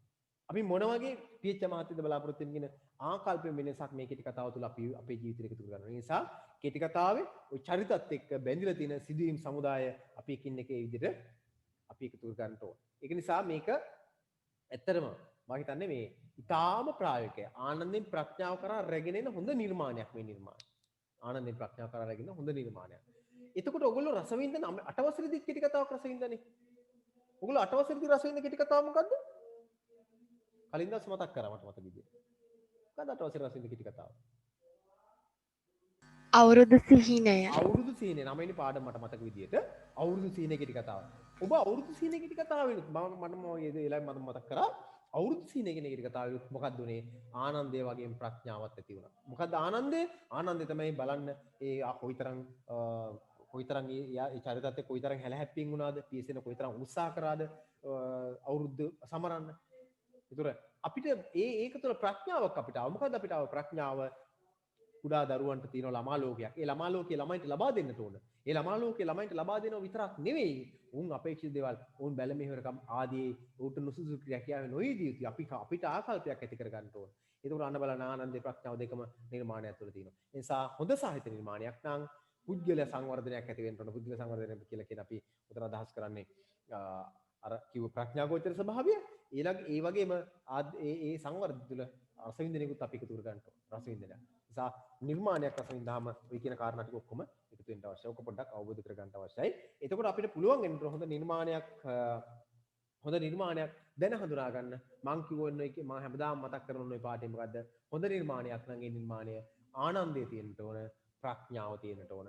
ආනන්දයේ තියෙන්න ඕන, ප්‍රඥාව තියෙන්න ඕන. සමහර නිර්මාණයක නිසා සාහිත්‍ය නිර්මාණයේ ස්වභාවය තමයි දරුවනේ ඉස්සෙල්ලම සාහිත්‍ය නිර්මාණය එකතු වෙන්නේ හදවතට. ඒ කියන්නේ පපුවේ කෙලින් මෙතෙන්ට එන්නේ හදවතට. එතෙන්ට ඇවිල්ලා එතනින් ආපහු පිට කරලා ඉස්සරහට ආපස්සට යන්නේ නැහැ. ඒක මොකක් වෙන්න ඕන? හදවතට දෙන්නලා, ඒ කියන්නේ ආනන්දය ඇති කරලා ආනන්දයෙන් ආපස්ස හැරිලා නොගිහිල්ලා කෙලින් ඉහළට ගිහිල්ලා ප්‍රඥාවට හේවත් මොළයට යන්නට ඕන. මොළේ එතන තියෙන අයට. හරිද? ඊළඟට බලන්න දැන් අපි ඔයගොල්ලෝ කෙටි කතාව කියවගෙන ඉතින් මම කෙටි කතාව තනින් තන එකින් එක අරගෙන මේක කතා කරන්න යන්නේ නැහැ. දිඨ දාන කියන වචනේ තේරුම දැන් ඔයගොල්ලෝ දාන්න. දිඨ දාන කියලා කියන්නේ පෙනීම ලබා දීම කියන එක. හරිද? එතකොට මේක ඊටාම මානසික අවස්ථාවක් නේ. පුද්ගලෙකුට උදව් කරන අවස්ථාවක්.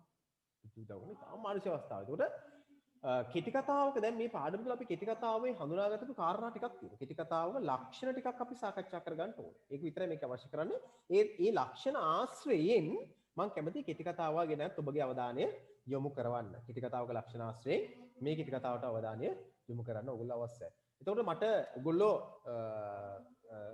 මතක් කරගන්න අවශ්‍යයි ඔයගොල්ලෝ මේක කලිනුත් කෙටි කතාව රස විඳලා ඇති. කෙටි කතාව ඔයගොල්ලෝ මේ බලාපොරොත්තු වෙන්නේ කෙටි කතාවක් මේ පාඩම ඇතුළත් කිලි බලාපොරොත්තු තියෙන්නේ මේක විභාගෙට ඉදිරිපත් කරලා උඩට ලකුණු වල ලබා දෙනවා නැද්ද කියන තීරණය කරන එක නෙවෙයි. බලාපොරොත්තු වෙන්නේ ඔබ කෙටි කතා රස විඳින්න යොමු කිරීම. මම දන්නේ ඔබ මම කට අවසරෙදිත් ඔයගොල්ලෝ කිව්වා 9 වෙනි පාඩමේ කෙටි කතාව රස විඳිනකොට මම කිව්වා මේක ප්‍රශ්නයක් තියෙනවා. දැන් මේ කෙටි කතාව විතරක් එකතු කරලා තියෙන්නේ මේ කෙටි කතාව රස විඳිනහම මුළු ජීවිතේටම ඇති කියලා කියන එක නෙවෙයි කියලා. ඒක විශේෂ නිදර්ශන එකතු කරලා තියෙන්නේ ඔබ මේ කෙටි කතාව ඔස්සේ වෙනත් කෙටි කතාව රස විඳින්න යොමු කරන්න. මම දන්නේ ඔය කී දිනේ කෙටි කතාව කියවගත්තද කියලා. ඉතින් මේ කෙටි කතාව රස විඳලාත් ඔයගොල්ලෝ කරන්න ඕන තවත් කෙටි කතා රස විඳලා ඒ වායේ ගන්න තියෙන ආනන්දය, ඒ ආනන්දය තුල එකතු කරගෙන ප්‍රඥා ගෝචර භාවය ඇති කරගන්න. මම දන්නේ කවුරු කොහොම කොච්චර ප්‍රමාණයෙන් කරයිද කියලා. නිසා මම මෙහෙම පොඩි කාරණා කීපයක් එක මේ කෙටි කතාව ඉස්සරහට අරගෙන යනවා. ඊට පස්සේ අපි ඉතින් කතාව නවත්තනවා. ගොඩක් කතා කරන්න බලාපොරොත්තු වෙන්නේ නැහැ මේ සම්බන්ධයෙන්. ඔබ කෙටි කතාව කියව ගන්න අවශ්‍යයි. රස විඳීම කෙටි කතාව මේ ගුරුවත් පොතේ කියන්නේ කෙලින්ම ඔබ කෙටි කතාව නිශ්ශබ්දව කියව ගන්න අවස්ථාව දෙන්න. ඔබ නිශ්ශබ්දව කියවගෙන ඇති කීපතාවක් කියලා මම විශ්වාස කරනවා. කෙටි කතාව ආශ්‍රයෙන් ඔබට විභාගෙ දෙන්නේ එකම එක ප්‍රශ්න රටාවයි. මොකක්ද දෙන්නේ ප්‍රශ්න රටාව? කෙටි කතාව ආශ්‍රයෙන් එක ප්‍රශ්න රටාවයි ඔබට විභාගෙදී. මොකක්ද දෙන්නේ ප්‍රශ්න රටාව? කවුරු කියන්නේ? අවස්ථා සම්බන්ධය. අවස්ථා සම්බන්ධය පදනම් කරගෙන තමයි මේක ලියන්නේ. එතකොට මේ අවස්ථා සම්බන්ධය පදනම් කරගෙන මේක ලියනකොට හැඳින්වීම තුලත් පොඩි කාරණාවක් දෙකක් තියෙනවා. එකක් තමයි මොකද්ද? මොහොකින්ද මේක උපුටාගත්තේ කියන එක. අවසානයේ තියෙන 2013 පෙබ්‍රුවාරි සංස්කෘති සංග්‍රහයෙන් උපුටාගත්ත කියන එක තියෙනවා. හරිද? හරි. මම කෙටි කතාවට කෙටි කතා කලාව පිළිබඳව විවරණයක් කරමින් මේ කෙටි කතාව ආශ්‍රයෙන් අපි ඉස්සරහට කතා කරගෙන ඉන්න මේ කතාව ඉතාම ඉක්මනින් අපි අවසන් කරමු. අපි දන්නවා සාහිත්‍ය නිර්මාණයකට ඕනෑම සාහිත්‍ය නිර්මාණයකට අනිවාර්යයෙන්ම ඉස්සෙල්ලම තියෙන්නේ මොකද්ද? මොකද්ද තියෙන්නේ මොන සාහිත්‍ය නිර්මාණය කරනත් ඉස්සෙල්ලම තියෙන්නේ මොකද්ද? දන්න කෙනෙක් පොඩ්ඩක් මතක් කරන්න. සාහිත්‍ය නිර්මාණයක් කරන මොනවද තියෙනවද ඉස්සෙල්ලම? නිර්මාණකරුවෙකු. නිර්මාණකරුවට මොකද්ද තියෙන්නේ සාහිත්‍ය නිර්මාණයක් කරන්න?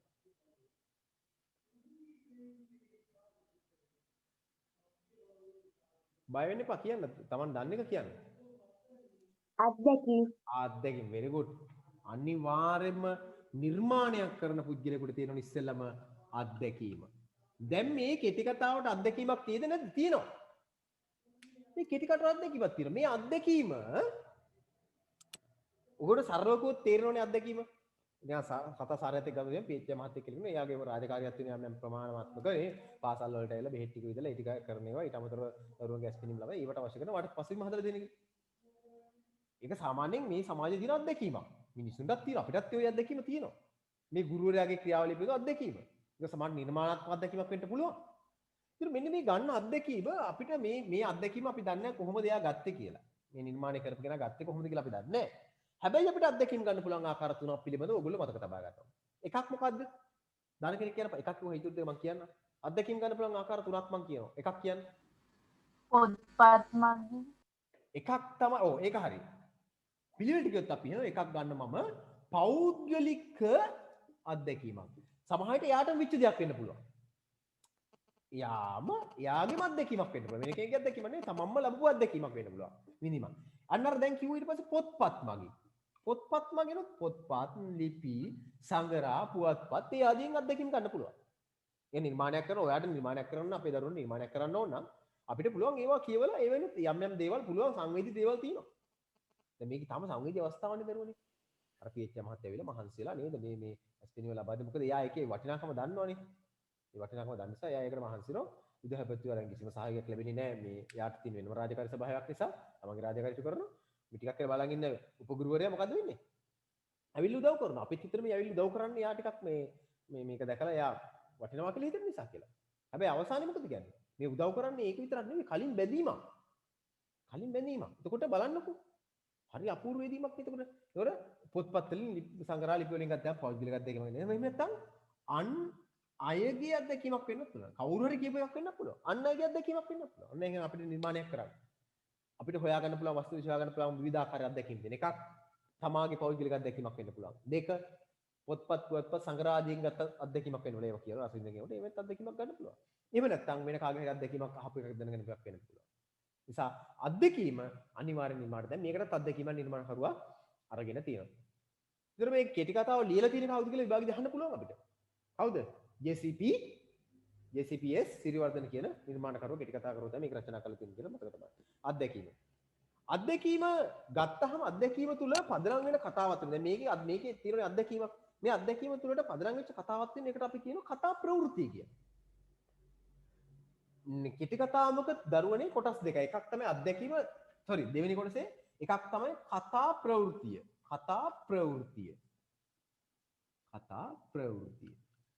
ඒකමත් එක්ක අනිත් එක තමයි කතා වින්‍යාසය. ඔන්න මං කිව්වා අත්දැකීම තියෙන්න ඕන ඊළඟට කතා ප්‍රවෘත්තියක් තියෙන්න ඕන තුන කතා වින්‍යාසයක් තියෙනවා. දැන් මේ කෙටි කතාවේ අත්දැකීම් මං කියන පැහැදිලි කිරීමක් කරානේ. මෙයා මොකක් හරි අත්දැකීමක් මෙන්න මෙහෙම දෙයක් වෙලා තියෙනවා. කෙටි අත්දැකීමක්. ඒ අත්දැකීම එක්ක මේකේ නිර්මාණ කරපු පෞද්ගලික ගණිතයක් වෙන්නට ඇති මේ සිදුවීමට අදාළ අත්දැකීම ඒ දිත්‍ය දාන කියන කෙටි කතාවේ එහෙම නැත්නම් වෙනත් පොතපතක් කියවලා ගත්ත අත්දැකීමක් වෙන්නත් පුළුවන්. ඒ සමහරට යා පත්තරේ ප්‍රවෘත්තියක් කියවන්නට ඇති මෙන්න මෙහෙම උදව් කරපු එකක් ගැන. ඒකම ඒ ගැන සංවේදී වෙලා යා රචනා කරන්නට ඇති. මොකද නිර්මාණකරුවෙක් කියලා කියන්නේ අපි දන්නවා අපි සාමාන්‍ය පෘථග්ජන අපි බලන අපිට පේනවට වඩා එහා ගිහිල්ලා ආයක රස විඳිනවා. යා ඒකිට එහා වින්දනයක් කරනවා.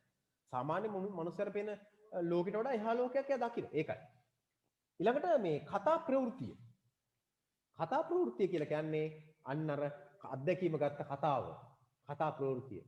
කතා ප්‍රවෘත්තිය මම සාම්ප්‍රදායික උදාහරණයක් මම ඔයගොල්ලන්ට කියන්නම්. මේ බලන්න කතා ප්‍රවෘත්තියට. කතා ප්‍රවෘත්තිය මම සාම්ප්‍රදායික උදාහරණයක් ඔයගොල්ලන්ට කියන්නම්. මේ බලන්න කතා ප්‍රවෘත්තියයි කතා වින්‍යාසය දෙකම එකට යන එකක්. මේ කතාවාස්ය ඔයගොල්ලන්ට කියන්න පුළුවන් වෙන්න ඕන. කතා ප්‍රවෘත්ති සහ කතා වින්‍යාස අතර වෙනස මේ කතාව දිත්‍ය දාන අතරින් කියන්න බෑ. ඔයගොල්ලෝ කියවගෙන නැත්තේ. කතා ප්‍රවෘත්ති සහ කතා වින්‍යාස අතර වෙනස මේ බලන්න. කතා ප්‍රවෘත්තියක් මම කියන්නම්. මේ බලන්න මම හැමදාම මේක කියන එකක් රජතුමා මලේය.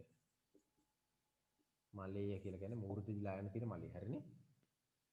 ඊළඟට රයිට් ලියනවා. ඊළඟට බිසවද මලේය. ඕක තමයි බිසවද මලේය නෙවෙයි බිසවද මලය. මේක කතා ප්‍රවෘත්තියක්. ඔන්න කතා ප්‍රවෘත්තිය. ඔන්න බලන්න කතා වින්‍යාසය. මේ බලන්න කතා වින්‍යාසය. මම කතා වින්‍යාසය මෙහෙම ලියනවා. රජතුමා මල සොවින් බිසවද මලේ. දැන් බලන්න දෙකේ අතර වෙනස. කතා ප්‍රවෘත්ති සහ බිසවද මලාය. දෙක අතර වෙනස පොඩ්ඩක් බලන්න. පළවෙනි එකේ කතා ප්‍රවෘත්තිය. කතා ප්‍රවෘත්තිය මොකද්ද? රජතුමා මලේ බිසවද මලේ. ඒක කතාවක්. රජතුමාත් මරනවා බිසවත් මරනවා. දෙවෙනි එකේ වෙනස බලන්නකෝ. රජතුමා මල සොවින්. මෙන්න මම ලකුණු කරනවා සොවින් කියන වචනේ. රජතුමා මල සොවින්. දැන් අපිට පේන එහෙනම් කතා ප්‍රවෘත්ති කියලා කියන්නේ සාමාන්‍ය දෙයක්. කතා වින්‍යාසය කියලා කියන්නේ හේතුඵල සම්බන්ධතාවයේ මත ගොඩනැගෙන දෙයක්. හේතුඵල සම්බන්ධතාවය මත ගොඩනැගෙන දෙයක්. ඉතින් එතුමා මලයේ විසවද මලාය ඒක කතා ප්‍රවෘත්තිය වෙච්ච විදිය වෙච්ච දේ සිදුණු දේ ඒ සිදුණු දේ සිදුණු හේතුඵල සම්බන්ධතාවය මෙන්න දක්වලා තියෙනවා එතුමා මල සොබින් විසවද මලාය. එතකොට හේතුඵල සම්බන්ධතාවයක් තුළ කතාව ගොඩනගන කියනවා මොකක් කියලාද කතා වින්‍යාසය කියලා. කතා ප්‍රවෘත්තියද කියලා කියන්නේ හේතුඵල සම්බන්ධතාවයෙන් තොරව කතාව විතරයි. දැන් විභාගෙදී අපින් බලාපොරොත්තු වෙන්නේ ඔයගොල්ලෝ 10 වසරේදී බලාපොරොත්තු වෙන්නේ කතා වින්‍යාසය මිසක් කතා ප්‍රවෘත්තිය ගැන අවබෝධ දෙයක් නෙමෙයි. කතා වින්‍යාසය ගැන දැන් අපිට සාමාන්‍යයෙන් මම ඔබගෙන් අහන්නේ කතා වින්‍යාසය මේ කතා ප්‍රවෘත්තිය. මොකද්ද මේ කතාව කියලා මම අහන්නේ. වෙච්ච විදිහේ කෙනෙක් කියාගෙන කතා ප්‍රවෘත්තියක්. අපි කතාව නිකන් කියන එකනේ කතා ප්‍රවෘත්තිය. කතා වින්‍යාසයෙන් බෑ. අපි කියන්න ඕන කතා වින්‍යාසය තුල එහෙම උනේ ඇයි? කියන්නේ හේතුඵල සම්බන්ධතාවය තුළ කතාව ගොඩනැගෙන අපි කියන මොකක් කියලාද? කතා වින්‍යාසය කියලා. හේතුඵල සම්බන්ධතාවය තුළ කතාව ගොඩනැගෙන. හේතුඵල සම්බන්ධතාවය තුළ කතාවක් ගොඩනගෙන එක අනිවාර්යයෙන්ම අත්‍යවශ්‍යවට. දැන් දිඨ දාන කියන කෙටි කතාව ගත්තොත් දිඨ දාන කියන කෙටි කතාවේ තියෙන කතා ප්‍රවෘත්තියක්. මොකද කතා ප්‍රවෘත්ති හේතු නැතුව අපි කියනවා. මොකද්ද කියන්නේ? එක්තරා පාසලක් තිබුණා. එහි උපගුරුවරයෙක් හිටියා. ඒ උපගුරුවරයා උගන්වමින් හිටියා. ඒ අතරතුර PH මහත්තයෙක් ඇවිල්ලා පාසලේ දරුවන්ට කණ්ණාඩි ලබා දෙන්න ඇස් පරීක්ෂා කිරීම කරා. මේකට විදුහල්පතිවරයා විතරක් කැමති වුණේ නැහැ. කොහොම නමුත් එතනට ඇවිල්ලා කවුද? අර උපගුරුවරයා බැලිමතන ඇවිල්ලා උදව් කරනවා. මේකට ටිකක් කෝපයට පත් වෙන විදුහල්පතිවරයා එතන ඇවිල්ලා දෝෂාරෝපණය කරනවා. ඒ අතරතුර මෙහෙම උදව් කරන්න මොකද්ද හේතුව කියලා විස්තර කරලා කියනවා. ඒ තුල කවුරුත් සංවේදී වෙනවා. මේ කතාව ප්‍රවෘත්ති. ඔය කතා ප්‍රවෘත්ති යෝකනේ. කතා වින්‍යාසික කියන්නේ ඒක නෙමෙයි. ඒව එකින් එක ගොඩ නැගිච්ච විදිහ විස්තර කරලා ගන්න කතා වින්‍යාසික. කතා ප්‍රවෘත්තිය තමයි අපි කතා සාරාංශ විදිහට ලියන්නේ. සාරාංශය ලියනකොත් කතාව අපි ලියන්නේ කතා ප්‍රවෘත්තිය. කතා වින්‍යාසය කියලා කියන්නේ සාරාංශයක් නෙවෙයි. ඒක විස්තරාත්මක වුණේ කොහොමද? ඇයි එහෙම උනේ කියලා විස්තර කරන එක. නිසා කතා ප්‍රවෘත්තිය කතා වින්‍යාසය ඔයගොල්ලන්ට තියෙනවා. ඒක පොඩ්ඩක් අවබෝධ කරගන්න. මේ විස්තරය ඔයගොල්ලෝගේ පොතේ අවසානයේ තියෙන විස්තර කරලා. හරිද? හරි. 3යි. මම එනවා 4 වෙනි එකට. 4 වෙනි එක තමයි කතාවක 3 මම ඉහෙලින් එනවා 4 කියන එක. 4 චරිත නිරූපණය. චරිත. දැන් එහෙනම් කෙටි කතාවක මේ ලක්ෂණනේ කතා කරන්නේ මූලික ලක්ෂණනේ. එක මම මොකද්ද කිව්වේ අත්දැකීමක් තියෙනවා කෙටි කතාවකට.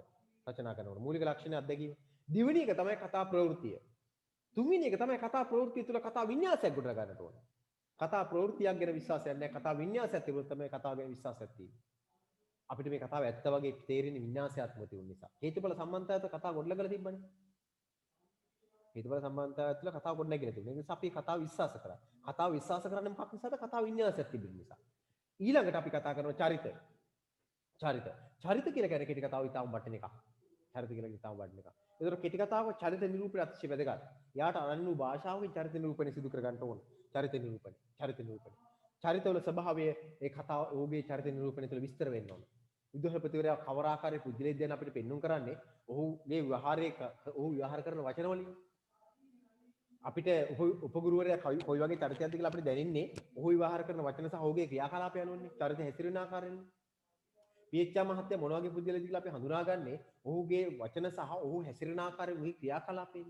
නිසා චරිත නිරූපණය කෙටි කතාවක අතිශය වැදගත්. අපි කියනවා අපි මේ චරිත නිරූපණයෙන් පස්සේ අපි මේ කතාව කියලා ඉවරලා අපි එක එක්කිනාට එක එක මාක්ස් දෙනවා. දැන් PH මහත්තයා මේ වගේ කියලා අපි කියනවා. එයාක් චරිත නිරූපණය තුළ අපි එයා හඳුනා ගන්න. PH මහත්තයා හරි අවංක රාජ්‍ය සේවකයෙක්, හොඳ මිනිසෙක්, මිනිසුන් උදව් කරන පුද්ගලයෙක්, අන්‍යයන්ගේ යහපත දකින්න කැමති කෙනෙක් කියලා අපි විස්තරයක් කරනවා. අන්න චරිත නිරූපණය තුළ අපි හඳුනාගත්ත කාරණා. ඊළඟට විදුහල්පතිවරයා ගැනත් අපි එයාගේ චරිත නිරූපණය තුළ අපි කාරණා ඉගෙන ගන්න. ඕනද ඉගෙන ගන්න? විදුහල්පතිවරයා යනු රාජකාරී මත යැපෙමින් එයාගේ ඩියුටිය මත නැත්නම් එයා කරන්න ඕන දේ විතරක් කරමින් මේ ඊට වඩා එහා ගිය හිතවිලි නැත්නම් එහා ගිය මානසික ස්වභාවයෙන් කටයුතු නොකරන බව පේන කෙනා කියලා අපි විස්තර කරලා කියනවා. තව අපිට විස්තර කරන්න. ඊළඟට උපගුරුවරයා ගැන අපි විස්තර කරලා කියනවා. උපගුරුවරයා කියලා කියන්නේ ඉතාම හොඳ පුද්ගලයෙක් නේ. ඔහුට කළපු උදව් ඔහු මතක තබාගෙන හිටපු කෙනෙක් කියලා අපි එයා ගැන විස්තර කරනවා. අපි මේ විස්තර ගත්තේ කොහොමද? ඒ එක එක්කෙනාට අනන්‍ය වූ ලක්ෂණ අපි හඳුනාගත්ත චරිත නිරූපණය තුලින්. නිසා කෙටි කතාවක චරිත නිරූපණය තුළ ඒ චරිතය හඳුනා ගැනීම හැකියාව අපිට ලබා දෙන්නේ. ඔබ මේ චරිත නිරූපණය තුළ ඔබට අදහසක් එන්නට ඔබ හඳුනා ගන්නට.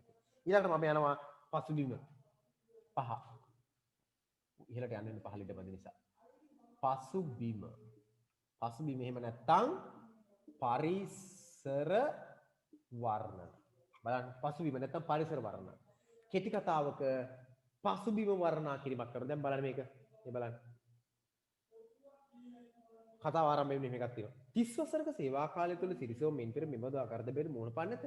නව සේවා ප්‍රදේශයේ නිරත වූ පළමු රාජකාරීදී මෙවැනි බාධකයක් එළඹීම අසාමාන්‍ය සිද්ධියක. එහෙත් මහජන සෞඛ්‍ය පරිශීලන වශයෙන් මනා පරිචයකින් හේතෙමින් මදකුතු නොසලුනේ. පසුබිම විවරණයක් කරනවා. බලන්න ඊළඟ ඡේදය පොඩ්ඩක්. නගරයෙන් සෑහෙන දුර බැහැරක පිහිටි ගම්මද පාසලක් වන මෙහි. දැන් අපි ගම හඳුනා ගන්න මේ ස්ථානයේ පසුබිම හඳුනා ගන්නවා මේ විස්තරේ. ඒක නිසා පසුබිම් පරිසර වර්ණනා කියන එක හරි වටිනවා. මොන පසුබිමකද මේක සිදුවෙන්නේ කියලා අපිට හඳුනා ගන්න. ඒක මම නැවත කියවන්නම්. නගරයෙන් සෑහෙන දුර බැහැරක පිහිටි ගම්මද පාසලක් වන මෙහි ඉගෙනුම ලබන දරුදැරියෝ 200කට වඩා අඩු සංඛ්‍යාවක් වෙති. හෙට දින පාසලේ සියලු ළමයින් නියමිත වාර්ෂිකව වෛද්‍ය පරීක්ෂණ භාජනය කරන පිණිස කොට්ටාසේ සෞඛ්‍ය වෛද්‍ය නිලධාරී මහතා පැමිණෙන්නේ ඒ දරුවන්ට අදාළ වෛද්‍ය පරීක්ෂණ ආකෘති පත්‍රවල ඔවුනොවුන්ගේ වයස උස බර දෘෂ්ටි ශක්තිය හා ශ්‍රවණ හැකියාව යනාදී මූලික දත මැන බලා වෙන වෙනම සටහන් තැබීම සිරිසෝමට අදින පැවරුණු අත්‍යවශ්‍ය මෙහෙයවි. මේක මොකද්ද? කෙටි කතාවේ මේක පසුබිම් විවරණය නැත්තම් පරිසර වර්ණනය. ඒ පරිසර වර්ණනයේ කෙටි කතාවකට අවශ්‍ය කරේ ඇයි? නව කතාවලත් ඕක කොහොම තියෙනවා. වෙනත් කතාවලත් තියෙනවා. ඇයි ඒක අවශ්‍ය කරේ? අපිට මෙයා රාජකාරිය කරන පසුබිම හඳුනා ගන්න. මේ අකරතැබ්බේට පත් වෙන පසුබිම හඳුනා ගන්න පුළුවන් උනේ අපිට. ඇයි? මෙන්න මේ පරිසර වර්ණනය නිසා. නිසා නිර්මාණයකට පසුබිම් වර්ණනය එහෙම නැත්නම් පරිසර වර්ණනය අතිශය වටිනවා. මොකද අපි දන්නේ නැහැ මේ පාසල මොන වගේ එකක්ද කියලා. ළමයි කොච්චර ඉන්නවද කියලා. කොහේ තියෙනවද කියලා. ඒක අපි හඳුනාගත්තේ මෙන්න මේ කුඩා විවරණයෙන්. මේ කුඩා විවරණයෙන් අපි හඳුනාගත්තේ. ඒ නිසා සිරිසෝම එහෙම නැත්නම් පීඑච් මහත්තයා මේ කරන කාර්යභාරය කරන්නේ මොන වගේ පාසලකද කියලා අපිට දැනගන්න ලැබුණේ මෙන්න මේ කියන විවරණේ. නගරෙන් සෑහෙන දුර ඒ කියන්නේ දුෂ්කර ගැමි පරිසරයක් කියන එක අපි හඳුනාගත්තේ ඒක නිසා. පොඩ්ඩයි අවබෝධ කරගන්න. නිසා පරිසර වර්ණනා කියලා කියන්නේ අතිශය වටිනව කෙටි කතාවක ප්‍රධාන ලක්ෂණයක් බවට පත් වෙනවා. ඊළඟට මම 6 වෙනි එකට යනවා මෙහෙම. 6 වෙනි එක. කෙටි කතාවකට අත්‍යවශ්‍ය කාරණාවක් දරුවනේ මතක තබා ගන්න සංක්ෂිප්ත භාවය. සංක්ෂිප්ත භාවය කෙටි කතාවට අත්‍යවශ්‍යයි. කෙටි කතාව කියලා කියන්නේ නව කතාවක් නොවන නිසා. කෙටි කතාව කියලා කියන්නේ නව කතාවක් නොවන නිසා කෙටි කතාවට සංක්ෂිප්ත භාවය අත්‍යවශ්‍යයි. මේ කෙටි කතාවේ තියෙන ඊටාම සියුම් කොටසයි තියෙන්නේ. අවසාන වශයෙන් බැලුවහම ගොඩක් දේවල් තිබ්බට මොකද්ද වෙලා තියෙන්නේ? එක්තරා පුද්ගලයෙක් ඉන්නවා. ඒ පුද්ගලයා ඊටාම හොඳ පුද්ගලයෙක්. ඒ පුද්ගලයා එක්තරා කාලයකදී තමන් හොඳ වැඩක් කරලා තියෙනවා. සත්භාවයෙන් කරපු වැඩක් තියෙනවා. ඒ වැඩේ ඒ කරපු සත්භාවයේ සත්ක්‍රියාවට මොකක් ලැබිලා තියනවද? යහපත් ප්‍රතිඵලයක් වර්තමානයේ අස්පනා පිටම අත් වෙලා තියෙනවා. මෙන්න මේ සංක්ෂිප්ත කියලා කියන්නේ ඔන්න ඕක. කෙටි කතාව තවත් දිග වෙන්න පුළුවන්. හැබැයි කතාව සංක්ෂිප්තයි. කෙටි කතාව සංක්ෂිප්තයි. මම ඔයගොල්ලෝ දාකුවා කෙටි කතාව සාමාන්‍යයෙන් සංක්ෂිප්තයි. මම කිව්වා the slice of the life. එහෙම නැත්නම් ජීවිතයෙන් පෙත්තක්. يعني අංශු මාත්‍රයක් විවරණය කරන එකක් තමයි කෙටි කතාව කියන්නේ. the slice of the life. කෙටි කතාවේ අංශු මාත්‍රයක් නැත්නම් එක පෙත්තක්. පොඩි කෑල්ලක්. ගොඩාක් මේ සිරිසෝමගේ චරිතය එහෙම නැත්නම් අර උපගුරුවරයාගේ චරිතය තවත් ගොඩාක් සිදුවීම් තියෙන්න පුළුවන්. හැබැයි ඔක්කොම කෙටි කතාවට ගත්තේ නෑ. ඔබ දකිනවා ගත්තේ බොහොම සියුම් දෙයක්. මොකද පොඩි උදව්වක් කරපු එකක් මතක් කරලා දෙන එක. නව කතාවක එහෙම නෙවෙයි. නව කතාවේ ගෙදර ඉන්න පසුබිම සියල්ල බල්ලා ඉඳලා විස්තර කරනවානේ. නේද? අර ඔක්කොම විස්තර කරනවා කෙටි කතාවෙන් කරන්නේ. තාම අත්‍යවශ්‍ය දේ විතරයි. කෙටි කතාව අපිට පේනවා සංක්ෂිප්තයි කියලා. සංක්ෂිප්තයි කියලා. එතකොට 6 වෙනි කාරණාව සංක්ෂිප්තයි කියලා. ඊළඟ වැදගත් කාරණාවක් තවත් 7. භාෂාව දරුවනේ ඉතාම වටිනවා. මොකද නිර්මාණකරුවා දන්න හැම එකම සහෘදයාවන රසිකයා වෙත රැගෙන යන්නේ මොකක් කරගෙනද? භාෂාව මාධ්‍ය කරගෙන. භාෂාව භාවිතයෙන් තමයි කරගෙන ආවේ ඉදිරියට.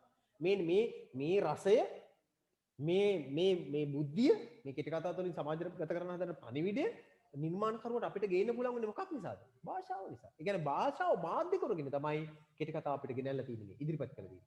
ඒතකොට මේ භාෂාව විශ්වසනීය භාෂාවක් වෙන්න ඕනේ. ඒ කියන්නේ මොකද්ද? මේ භාෂාව දරුවනේ මතක තබා ගන්න. කියෙව්වහම ඒ චරිත වලට ගැලපෙන වචන විවහාර කරලා දෙන්න ඕනේ. චරිතවලට ස්වභාව චරිතවලට පණ තියෙන බව පෙන්눔 කරන භාෂාවක් භාවිත කරලා තියෙනවා. අපි ඒකට කියන සජීවී භාෂා භාවිතය කියලා. හරි භාෂාව වැදගත් වෙනවා මොකටද කෙටි කතාව.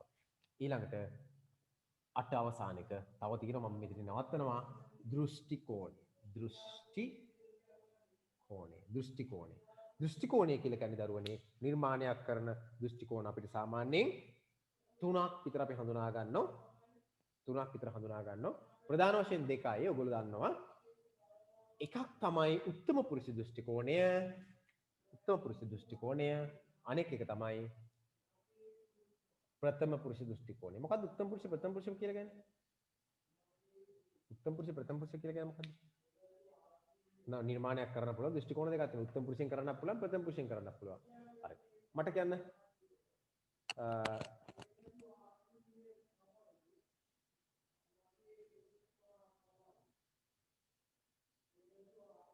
මින්සර මට කියන්න බලන්න මේ උත්තම පුරුෂ දෘෂ්ටි කෝණය කියන්නේ මොකද්ද කියලා? කවුරුද අන්න කෙනෙක් කියන්නේ උත්තම පුරුෂ දෘෂ්ටි කෝණය කියලා කියන්නේ මොකද්ද? කතාවක් කරමු උත්තම පුරුෂ දෘෂ්ටි කෝණය. මම කියලා කතාව දිගට මම විසින්ම කියාගෙන. තමා විසින්ම ඉදිරිපත් වෙලා උදාහරණයකට ගත්තොත් එහෙම නිර්මාණකරුවාම ඉදිරිපත් වෙලා කියන්නේ නිර්මාණකරුවා මොකක් වෙනවද? එයා චරිතයකට ආරූඪ වෙන ප්‍රධානත විතර ආරූඪ වෙන්න පුළුවන්. ආරූඪ වෙලා එයාම කතාව ඉදිරිපත් කරනවා. කියන්නේ මම කියන හැඟීම මම තමයි කතාව කියන්නේ. නිර්මාණකරුවාම කතාව ඉදිරිපත් වෙලා යනවා. කියන්නේ දැන් මේකම බබ්බල් මේකෙන් බලමු අපි හරි. නිර්මාණකරුවාම ඉදිරිපත් වෙලා කතාව ඉදිරිපත් කරගෙන යන එකට අපි කියන උත්තම පුරුෂ දෘෂ්ටි කෝණය කියලා. මම කියන හැඟීම මතක තබා ගන්න අමාරුම දෘෂ්ටි කෝණය තමයි උත්තම පුරුෂ දෘෂ්ටි කෝණය රචනා කරන්නේ. ඇයි? තමන්නේ මේක විස්තර කරන්නේ. එහෙම තමන් ගැන විස්තර කරනකොට වාර්තාවක් නොවි, වාර්තාකරණයක් නොවි ඒක ඇත්තම නිර්මාණයක් බවට පත් වෙන්න. මේක නිර්මාණකරුවා කියන එකක් නෙවෙයි.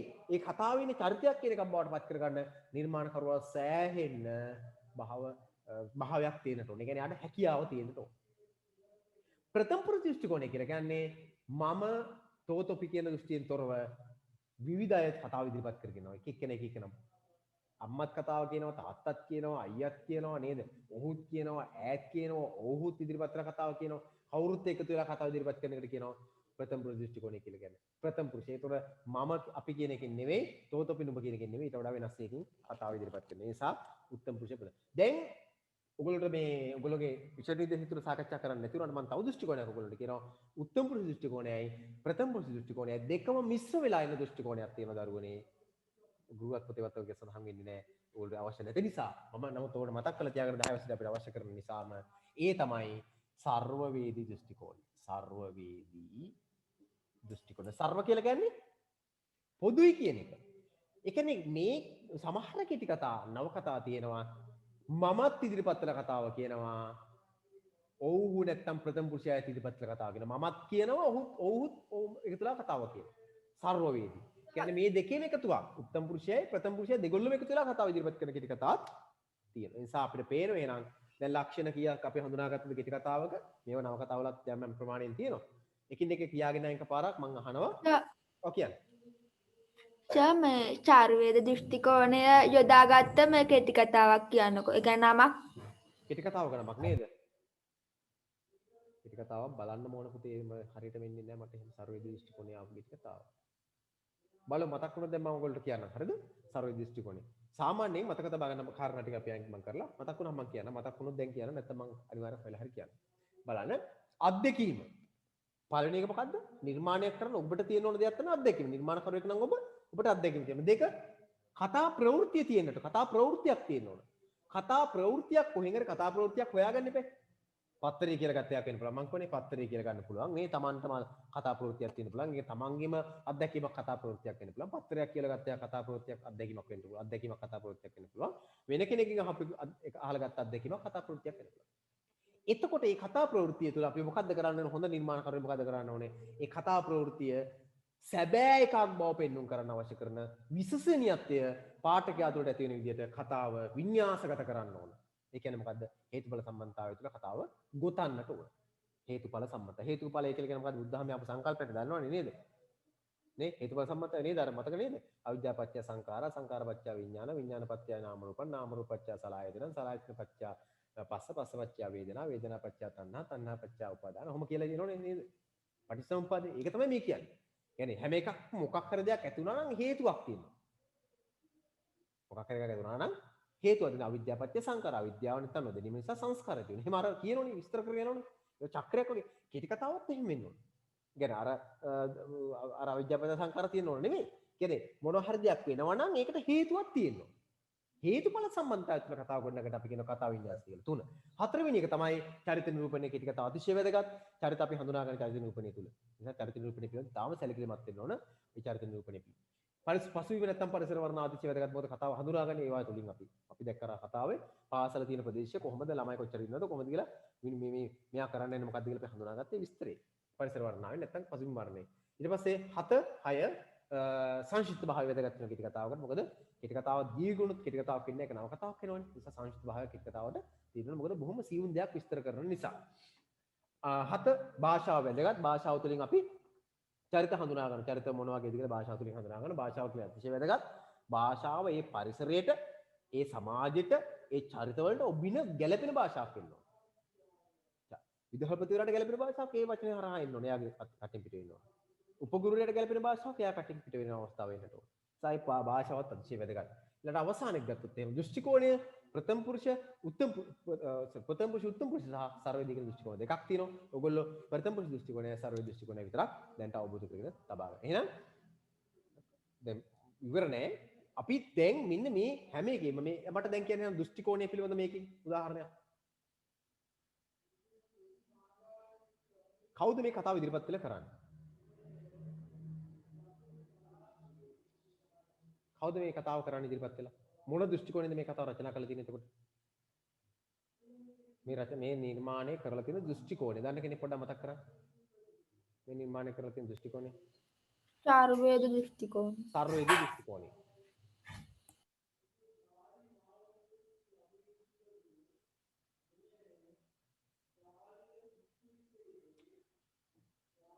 බරක් දෙවරක් කියවන්න තව. ඒතර ඔක දෘෂ්ටි කෝණය තව ටිකක් හඳුනා ගැනීම හැකියාව තියෙනවා.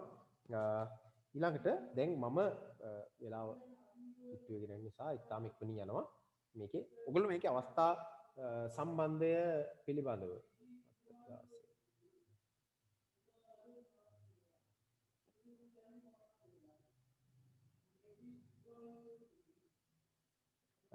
නිබන්ධනයේ තියෙන හැම කාරණාවක්ම සාකච්ඡා කරන්න තරම් අවස්ථාවක් නැහැ. මම නමුත් වෙලාවක් ලැබුණ ගමන් මේකට අවශ්‍ය කරන කාරණා ටිකක් ඔයගොල්ලන්ට කියන්නම්. කියාගන්න බැරිනොත් මම ඔයගොල්ලන්ට මේ රෙකෝඩින් එකක් දාලා හරි ලැබෙන්න සලස්සන්නම් මේක මේ පිටුවට එකතු කරන්න. ඔයගොල්ලෝ නිබන්ධනයේ බලන්න දෙවෙනි පිටුවේ නිබන්ධනයට කලින් අච්චුපතට යන්න. අච්චුපත පොඩ්ඩක් බලන්න. නිබන්ධනයට කලින් අච්චුපත පොඩ්ඩක් බලන්න. අච්චුපතේ අදාළ පාඩමට දාලා වැටික් කරන්න එපා අපි. ඒකේ මේ ප්‍රශ්න ටිකට උත්තර ලියන්න අවශ්‍යයි ඔයගොල්ලෝ. ප්‍රශ්නෙට උත්තර ලියන්න අවශ්‍යයි. මම හිතන්නේ දැන් ලියලා තියෙන සමහරලාට ලියලා නැත්නම් ලියන්න අවශ්‍යයි. සිරිසෝම කවර වෘත්තික නිලවනේද කියලා අපි දැන් ඔයගොල්ලෝ දන්නවා. මහජන සෞඛ්‍ය පරීක්ෂක වරේ ලියන්න පුළුවන් අපි දාන්න උත්තරය. විදුහල්පතිතුමා වෛද්‍යසාරට අකමැති වන්නේ කවර හේතු නිසාද කියලා අහනවා. ඒකත් අපිට පුළුවන් කොහොමද විදුහල්පතිතුමායි අකමැති වෙන්නේ? විදුහල්පතිතුමා අකමැති වෙන්නේ තමා විෂය නිර්දේශය ආවරණය කරගැනීමේ අවස්ථාව නැති වෙයි කියලා බයට නේද? විෂය නිර්දේශය අවබෝධ ආවරණය කරගැනීමේ අවස්ථාව නැති වෙයි කියන බයට. ඊළඟ ප්‍රශ්නේ. වෛද්‍ය සායනයක් පැවැත්වීමේ අරමුණ කුමක්ද කියලා අහනවා. වෛද්‍ය සායනයක් පවත්වන්නේ ඇයි? මේ වෛද්‍ය සායනය පවත්වන්නේ ළමුන්ගේ ඇස්පෙනීමේ පිළිබඳව විමසා බලන්න. හරිද? තරුණ ගුරුවරයා වෛද්‍ය පරීක්ෂණ සහාය වන්නේ ඇයි? දැන් ඔයගොල්ලෝ දන්නා ඒ සහාය උනේ. ඔහුත් එහෙම එක් පාසල් අවදීදී ඔහුත් එවැනි ඇස්පෙනීමේ දුර්වලතාවයකට ලක්ව ඉඳලා ඒ තුල මෙහෙම අවස්ථාවක් ලැබුණ නිසා තමයි ඔහුට මේ අවස්ථාව උදා වුනේ. නැත්නම් ඔහු කවදාවත් මේ වගේ ගුරුවරයෙක් බවටපත් වෙන්නේ නැහැ. මේ අවස්ථාවක් ලැබුණ නිසා තමයි එමුනේ කියලා ලියන්නේ. හරිද? තරුණ ගුරුවරයාගේ ජීවිතේ වෙනස් වෙනු ලැබෑ සිදුවීම කුමක්දයි විස්තර කරන්න. මොකද්ද විස්තර කරන්නේ? තරුණ ගුරුවරයා මේ වෙනස් වෙන්නේ මොකක් නිසාද? මේක බලපෑම මේ PHM මහත්තයා නැත්නම් මහජන සෞඛ්‍ය පරීක්ෂකවරයා තමන්ගේ පාසලට ඇවිල්ලා ගමට ඇවිල්ලා ගමන්ට පෙනීමේ අවස්ථාව ලබා දීම සඳහා අවශ්‍ය කටයුතු කළ ක්‍රියාවලියක් තිබ්බනේ අර. තාත්තා හම්බෙන්න ගිහිල්ලා ඔහුගේ නේද? ඒ කැමැති කරගෙන නේද? අදාළ තැන් වලට එක්කන් ගිහිල්ලා ඒ ක්‍රියාවලිය කරන නිසා. කෙටි කතාවේ භාවිත වන කටවහර යෙදුම් පහක් උපුටා ලියන්න කටවහර යෙදුම් ඕන තරම් තියෙනවා. කතාවේ ඕන තරම් තියෙනවා. මොනද කටවහරේ යෙදුම්? ඕන තරම් තියෙනවා. ඔහොම ඇවිදින් කියන වගේ වචන. එතකොට අපිට ගන්න පුළුවන් තව දවසක් පුරා මෙතන නෙයි ආඩගමක් නැතුව අන්න ඒ වගේම ගන්න පුළුවන් මේකේ කටව හරින වචන විදියට. පහක් නෙලියන් තියෙන. ඊට කතාව ප්‍රබල අවස්ථාවක් විස්තර කරනවා. ප්‍රබල අවස්ථාව මොකද්ද කියන කතාවෙන්?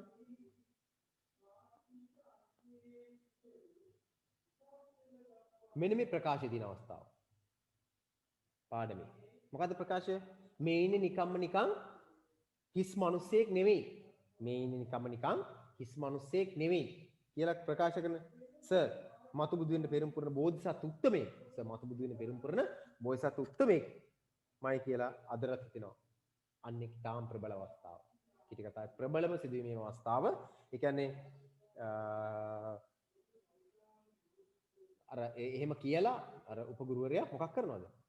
සිරිසෝම ඉස්සරහා බිම නැමිලා දරනමල වන්දිනවා. ඒ අවස්ථාව තමයි ප්‍රබලම අවස්ථාව මේ ඉටි කතාවේ. ඔබටත් ඒක උත්තර විදිහට ගන්න පුළුවන්. ඒතකොට අර උද්දෘත අපි තමුන්නාංශ ඕනෑ කෙන්ගිඩියක් කරගන්න කාර්ය නෑ වගේ ඒවා ගැමිව හරියන විදිහට ගන්න පුළුවන්. තමුන්නාංශ ඕනෑම තමුන්නාංශේ ඕනෑ කෙන්ගිඩියක් කරගත්ත කාර්ය නෑ වගේ ඒවා එනේ උලන් අපිට කියන්නේ. ඊළඟට පන්ති කාර්ය මීට නියට පිම්බාක්සේ නිහඬ කියලා වගේ ගැමි කටව හරියන විදිහට ගන්න පුළුවන්. හරිද? හරි. කෙහෙමල් වෛද්‍ය පරීක්ෂණ ඒවා අපිට ගන්න පුළුවන්. පහක් විතර උත්තර ලිව්වා නම් උත්තරේ හරි. හරි. ඒක නිර්මාණ ප්‍රබන්ධකරණය කියලා පාඩමේ සදාගෙන කාරණා ටික මම දැන් සාකච්ඡා කරා. ඒක නිසා නැවත සාකච්ඡා කරන්න අවශ්‍ය නැහැ ඒ ටික. හරිද? හරි. එතකොට මම විශ්වාස කරනවා මේ පාඩමට අදාළව දැනට අපි සාකච්ඡා කරගත්තු ප්‍රමාණය අවශ්‍ය ප්‍රමාණය සාකච්ඡා කරලා තිනවා. 16 වෙනි පාඩමේ පළවෙනි ප්‍රශ්නේ නිබන්ධනය ගන්න. නිබන්ධනය ගන්න. අර ප්‍රශ්නෙට උත්තර ලියන්න. ප්‍රශ්න උත්තර ලියන්න. උත්තර ලිව්වහම ඔබට අපි ඕනනම් ගැටළු තියෙනවා. උත්තර ලියදී ලැබුණොත් ඒ විතර කරලා දෙලා ඊළඟට සාහන්න පුළුවන්. උත්තර වලට ගැටළු ටික අපි ඒක සාකච්ඡා කරලා ගමු. හරි. මට කියලා බලන්න මේ ගැටළු තියෙනවා පාඩමේ. නෑ නිබන්ධනයට යනවා. නිබන්ධනයේ දෙවෙනි පිටුවට යන්න. සාහිත්‍ය විමසුම. සාහිත්‍ය විමසුම. කෙටි කතාව කුමන ආකාරයේ සාහිත්‍යාංග ලෙස පාඩමේ සඳහන් වන්නේද? පොත වැළුවහම ඔයගොල්ලෝ තියෙනවා මේකට උත්තර ලියන්න විදිය ඔයගොල්ලෝ දන්නවා. කියවලා පාඩම් කරලා මතකයෙන් උත්තර ලියන්න පුළුවන් නම් තමයි ඔබ ජයග්‍රාහී තැනකට එන්නේ. ඒ උත්තරේ තියෙනවා. හරිද? අය කියන විස්තර කරන්න අවශ්‍ය නැහැ. දෙවිදාන කෙටි කතාවේ කතෝරයා කවුද කියලා පාඩමේ සඳහන් වෙනවා. ඒක නිසා ලියන්න පුළුවන්. දෙවිදාන කෙටි කතාව උපුටාගත්තේ කුමකින්ද කියලා අහනවා. අර 2013 සංග්‍රහය කියලා මතක ගන්න. හරිද? හතරවෙනි ප්‍රශ්නේ ඔයගොල්ලෝ ලියන්න ඕන මතකයෙන්. කවුරු විසින් කවරකට කුමන අවස්ථාවක් ප්‍රකාශ කරන ලද්දේ ලියන්න. මම එදත් අදත් කළේ මට ලැබෙන වැටපිට නියමිත රාජකාරී විතරයි පළවෙනි එක. මේන් නිකම් හිස් මිනිස්සෙක් නෙවෙයි සර්. මත බුදු වෙන පෙරම් පුරන බෝසත් උත්මෙක්මයි කියලා මට හදාරලා හිතෙන්නේ.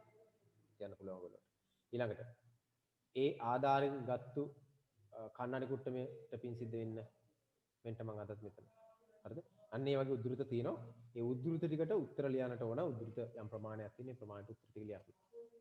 ඊළඟට කෙටි කතාවේ සාරාංශයක් මතකයෙන් ලියන්න කියන තැන ඉස්සරහින් වරහන් ඉදිරිය ලියාගෙන කතා ප්‍රවෘත්තිය කියලා.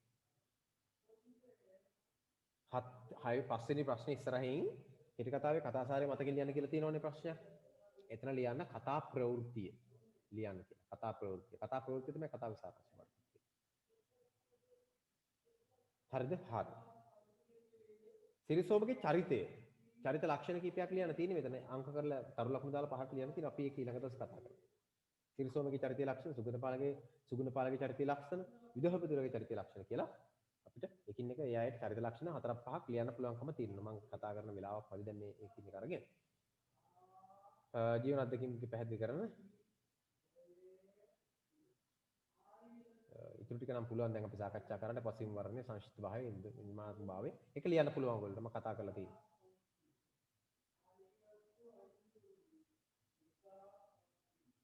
හරි. එතකොට ඔබ උත්සාහ කරන්න කෙටි කතාවේට දාලා නිබන්ධනයේ කරන්න පුළුවන් උපරිම ප්‍රමාණයේ වැලිටික් කරන්න. ඊළඟට අවබෝධයේ ප්‍රශ්න ටික ලියන්න. මොකද ඔබ ගෙදර ඉන්නේ. ගෙදර කියන්නේ ගොඩාක් වැඩ කරන්න පුළුවන් අවස්ථාවක් තියෙන ගෙදර ඉන්න නිසා ඒ වැඩ ටික කරගන්න අවශ්‍යයි. නිබන්ධනයේ ලියන්න පුළුවන් හැම කාරණාවකටම උත්තර සපයා ගන්න නිබන්ධනයේ උත්තර ලියන්න පුළුවන් හැම එකක්ම ලියන්න. ලියද්දී ගැටලු ආවොත් ඉතුරු කරන්න. ඒ ඉතුරු කරන ගැටලු තියෙනවා අපි ඉස්සරහදී අවස්ථාව ඔයගොල්ලෝ කතා කරලා කියලා උත්තර ටික අපි සාකච්ඡා කරලා ගමු. හරි. එතකොට දැන් 16 වෙනි පාඩමත් අපි මේ විදිහට සමාවටපත් කරනවා. මට කියන්න මේ කවුරු හරි කෙනෙක් මට කියන්න 14 වෙනි පාඩමේ අපි වැඩ කොහොමද කරේ කොයි තරම් ප්‍රමාණයක් කරාද කියලා. 14 මේ ඔන්ලයින් ක්ලාස් එකේදී නෙමෙයි. අපි උඹට මතක නම් අපි පන්ති තුල කොයි වගේ කොහොමද සාකච්ඡා කරාද? චාරුට මතකද අපි කතා කරේ මොනවද කියලා? 14 වෙනි පාඩම කියලා කන්නේ. මොකද්ද 14 වෙනි පාඩම? සර් කෙටි හැඳින්වීමක් විතරයි කරේ. විතරයි කර පන්තිලි කරේ එච්චරයිද? ඔව් ඔබට නිබන්ධනේ ලැබිලා තියෙනවනේ නේද? ඔව් සර්. හරි අපි ඊළඟ දවස් සාකච්ඡා කරමු. ඒකත් අපි ගොඩක් කතා කරන්න නැහැ. අපි අවශ්‍ය ප්‍රමාණය සාකච්ඡා කරගමු මේකේ. හරි. සර් ටියුට් කියන්න. සර් ටියුට් එකේ අර ව්‍යාකරණ කොටස කරන්න කියලා කිව්වනේ. ඒ ක්‍රියාපද කොටසනේ නේද? ඔව් ව්‍යාකරණ කොටස කරන්න කියලා කිව්වා. කිව්වා. හරි. ව්‍යාකරණ කොටස කියන්නේ ක්‍රියාපද කොටස නේද? ප්‍රයෝජක ක්‍රියා සහ සම්භාව්‍ය ක්‍රියා කොටස නේද? ඔව් සර්. හරි. ඒ ටික හරි. ඒ ටික කරන්න ඕන කොහොමද? ඒක අපි සාකච්ඡා කරලා තියෙන දෙතුන් වතාවක්. අපිට මේ පාඩම පිළිබඳව යම්කිසි අදහසක් සාකච්ඡා කරගන්න තියෙනවා ඉදිරියේදී. අපි ඒක සාකච්ඡා කරනවා. එතකොට ඒකට දාලා නිබන්ධන වල ටිකත් අපි එදාට කරමු. සාකච්ඡා කරමු. මේ දැනට 15 වෙනි පාඩම සහ 16 වෙනි පාඩම මම විශ්වාස කරනවා අපි අවශ්‍ය ප්‍රමාණයටත් වඩා ඉහා ගොඩාක් සාකච්ඡාවක් කරා. ගොඩාක් දේවල් කතා කරා. නිබන්ධනයේ ප්‍රශ්න උත්තර ලිව්වා. පාඩම සාකච්ඡා කරලා පාඩමේ දේවල් උත්තර ලිව්වා. ඒ නිසා මම හිතනවා වැඩි දැනුම් ප්‍රමාණයක් ඔබට මේ පාඩම් දෙක පිළිබඳව ඇති කියලා. පාඩම් දෙක පිළිබඳව ඇති කියලා. ඒතකොට දැන් අපිට ඉතිරි වෙලා තියෙනවා තව පාඩම් 4ක්. 14 වෙනි පාඩම කරාන් පස්සේ තව 4ක් ඉතිරි වෙනවා 17 18 19 20 කියලා.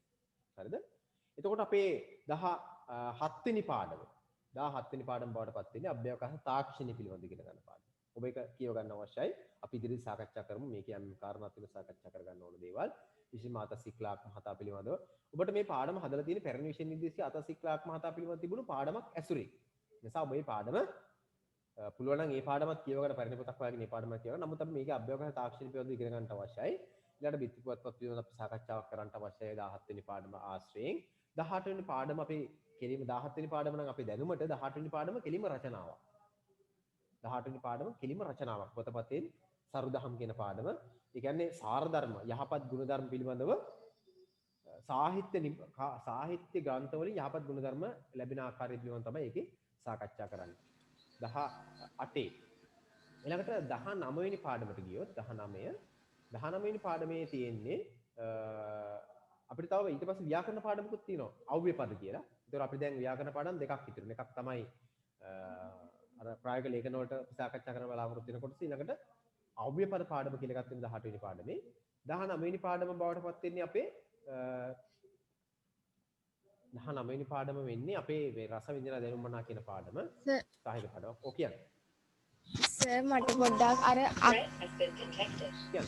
අකර්මක වැකි සකර්මක වැකි බවට පත් වීම අන්න ඒක පොඩ්ඩක් පැහැදිලි කරන්න පුළුවන්ද? අකර්මක වැකි සකර්මක වැකි බවට පත් කිරීම නේද?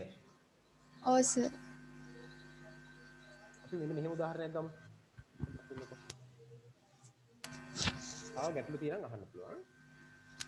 අකර්මක වැකි සකර්මක වැකි 14 වෙනි පාඩමේ ඕක ආවේ මේ ප්‍රයෝජ්‍ය ක්‍රියාවලට නේද?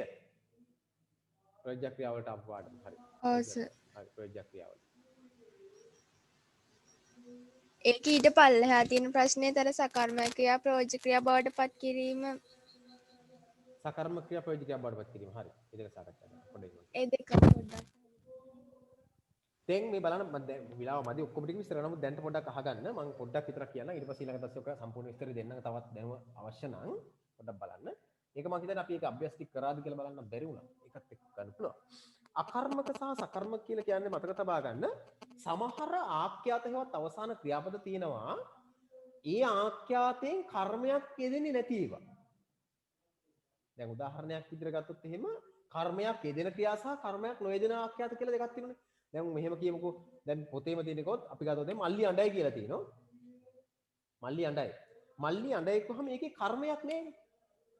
අඬයි කියන එක Tamanටම වෙන එකක්. යටත් වීමක් මොකුත් හෝ අනුක්ත වීමක් හෝ වෙන එකක් නෙමෙයි. මල්ලි අඬයි. මල්ලි අඬයි. ඔහු යයි.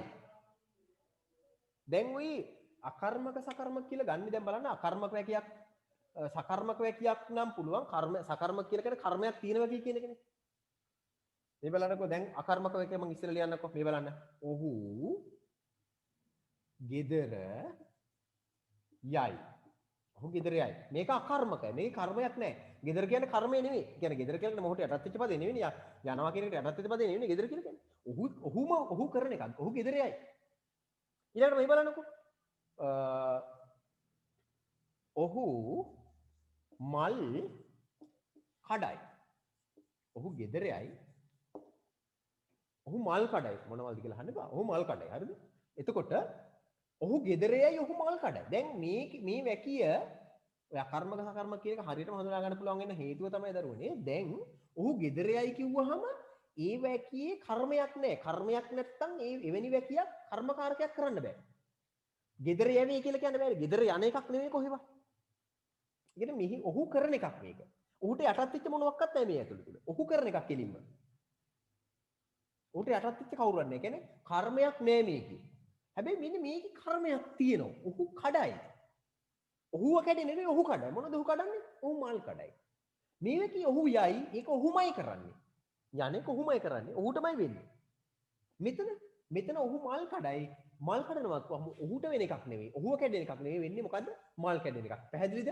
ඔහු ගෙදර ඔහු යයි කිව්වහම ඔහුම කරන එකක් වෙන්නේ. කියන ඔහුටමයි ඒක වෙන්නේ. කියන ඔහු වෙන මුකුත් නෑ එතන. තමන්ම කරන්න ඕනේ ඒක. තමන්ටම වෙන දෙයක්. ඔහු යනවා.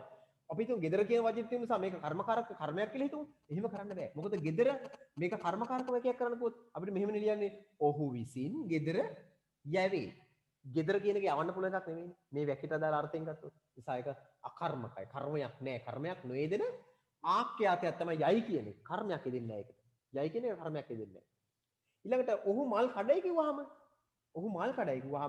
කඩයි මොකද්ද? ඔහු කැඩෙනව නෙවෙයි මල් කැඩෙනවා. ඔහු කඩනවා මොනවද? මල්. නිසා මේ වැකිය පුළුවන් අපිට කර්මකාරකයක් මේ වැකිය පුළුවන් අපිට කර්මකාරක වාක්‍යයක් කරන්න මේ වැකිය කර්මකාරකයක් කරන්න බෑ මේක මෙහෙම ලියන්න පුළුවන් බලන්න ඔහු ගෙදර යයි කියන එක ඔහු විසින් ගෙදර යවේ කිව්වහම ඒක වැරදි මොකද ගෙදරක් යවන්න බැරි නිසා එහෙම කරන්න බෑ මේ වැකිය අර්ථයෙන් ගත්තාම හැබැයි ඔහු විසින් මල් කැඩේ කියන්න පුළුවන් මල් කැඩේ ගෙදර යවේ කියන්න බෑ හැබැයි මල් කැඩේ කියලා සාකර්මක සකර්මක කියලා කියන්නේ කර්මයක් යෙදෙන සහ කර්මයක් නොයෙදෙන කියන එක කර්මයක් යෙදෙන සහ කර්මයක් නොයෙදෙන කියන එක දැන් මේ බලන්නකෝ ඔහු මෙහෙම කියන්නකෝ මේක විතර මම වෙලාව මදි මේකට හැබැයි කවන්නේ ඔහු මම මේ වැකියෙන් මෙහෙම ලියනවා මේ අකර්මක වැකිය සකර්මක වැකියක් බවට පත් වෙන එකනේ ප්‍රොජෙක්ට් එකක් මේ බලන්නකෝ ඔහු මල්ලි ගෙදර යවයි දැන් මොකෝ වෙලා තියෙන්නේ දැන් අන්න යවෙනවා ඔහු කරන්නේ නෑ මල්ලිව යවෙනවා දැන් අපිට මේක කර්මකාරකයක් කරන්න පුළුවන් මේකේ විදිහට කොහොමද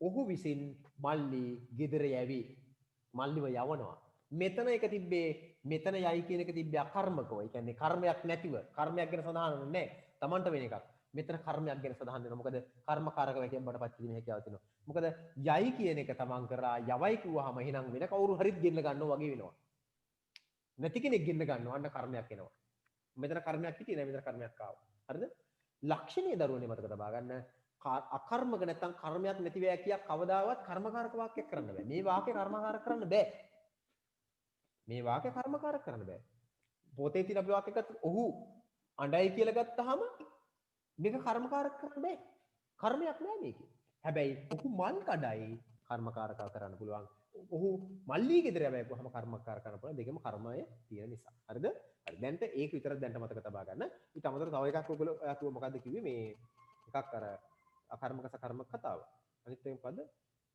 හරි දෙකම පැහැදිලි දෙකම මෙතන තියෙනවා තව දුරටත් අපි ඊළඟට මම ඔයගොල්ලෝ මතක් කරන්න මට ඊළඟ දවසෙත් අර නිබන්ධනේ අර අපි කතා කරන අපේ නිබන්ධනේම ඒ නිබන්ධනට අකර්ම සකර්ම කතාව අපු පොඩ්ඩක් මතක් කරගන්න හරිද තේරුම් නැත්නම් ඊළඟ දවසේ අහගන්න බලන්න කොහොමත් කර්මකාරක වාක්‍ය අපි කතා කරලා තියෙන නිසා ඔබට යම් කිසි අවබෝධයක් කර්මකාරක වැකි පිළිවෙලවත් තියෙන්නට ඕන ඉතාම ඉක්මනින් විනාඩියක් දෙකක් දෙන්නම් ගැටලුවක් තියෙනවා ඉදිරිපත් කරන්න පුළුවන් නිබන්ධන වල වැඩ අනිවාර්යෙන් කරන්න අභ්‍යාස ටික අනිවාර්යෙන් කරන්න ඒ ටික කළොත් තමයි අපි මේ සාකච්ඡාවේ ප්‍රයෝජන වලට ගන්න පුළුවන් වෙන්නේ කාට හරි ගැටලුවක් තියෙද මොන හරි ප්‍රශ්නයක් තියෙනවා අහන්න පුළුවන් හරිද ඊළඟට මතක තබා ගන්න ඔබ තව මාසෙකින් ඔබ 10 වසරේ වාඩි වෙන දරුවෙක් කලින් මතක් කර වගේම 10 වසරට එද්දි ඔබ එන්නට ඕන ඔබගේ 10ට අරන් එන ප්‍රධාන විෂයන් 6ට උපරිම ලකුණු වර්ගන තමයි එන්න ඕන ඔව් කියන්න ටියුට් එකේ 6 මේ දිත්ත දාන ටියුට් එකේ මේ 6 වෙනි පිටුවේ එක් ධාරානාවකින් යුතුයවීම කියලා කියන්නේ මොකද්ද? අන්න හොඳයි අනිවාර්යයෙන් මේ අහුවෙක අනිවාර්යයෙන් එක් ධාරණාවකින් කියලා කියන්නේ ධාරණය කරනවා කියලා කියන්නේ මොකද්ද? මතකයේනේ ධාරණය කියලා කියන්නේ. ධාරණය කියලා කියන්නේ වරිත බලා ගන්න මට ඒක ඔයගොල්ලෝ අහන්න ඕන අන්නේ වගේ තියෙන ගැටලු. ධාරණය කියලා කියන්නේ මතක තියෙනවා කියන එක. මතක් වෙනවා කියන එක. කතාව පටන් ගත්ත වෙලාවෙ ඉඳලා කියවන පටන් ගත්ත වෙලාව රස විඳින පටන් ගත්ත වෙලාවෙ ඉඳලා අවසානයේ දක්වාම මේ කතාව මතක තියෙනවා. ඒක තමයි ධාරණාවේ ඒකියත්වය කියලා කියන්නේ. හැබැයි නව කතාවක් ගත්තොත් ඔබට නව කතාව කියවලා අවසන් වෙනකොට මුල ටික මතක නෑ. ඇයි දිගයිනේ? කෙටි කතාව කෙටි නිසා මොකද වෙන්නේ? ධාරණාවේ ඒකියත්වයක් තියෙනවා. පටන් ගත්ත වෙලාවෙ ඉඳලා බොහොම කෙටාම කෙටි නිසා පටන් ගත්ත වෙලාවෙ ඉඳලා අවසානයේ දක්වාම මුලින්ද ළඟට කතාව සම්පූර්ණයෙන් මතකයි. ඒ කියන්නේ අපි කියනවා ධාරණාවේ ඒකියත්වයක් කියලා. හරිද? ඒක එතකොට ඒ ප්‍රශ්නයට උත්තර ලියන්න ඕනේ කොහොමද? කතාවේ ආරම්භය සිට අවසානයේ දක්වා හොඳින් මතක තිබීම. තව විස්තර කරලා යන්න පුළුවන්. හරි සර්. එහෙනම් අපි අද නවත්තමු නේද? හරි. හැම කෙනෙකුටම එහෙනම් සුබ රාත්‍රියක්. ආයුබෝවන්. ආයිබෝවන්. අයිබෝවන්.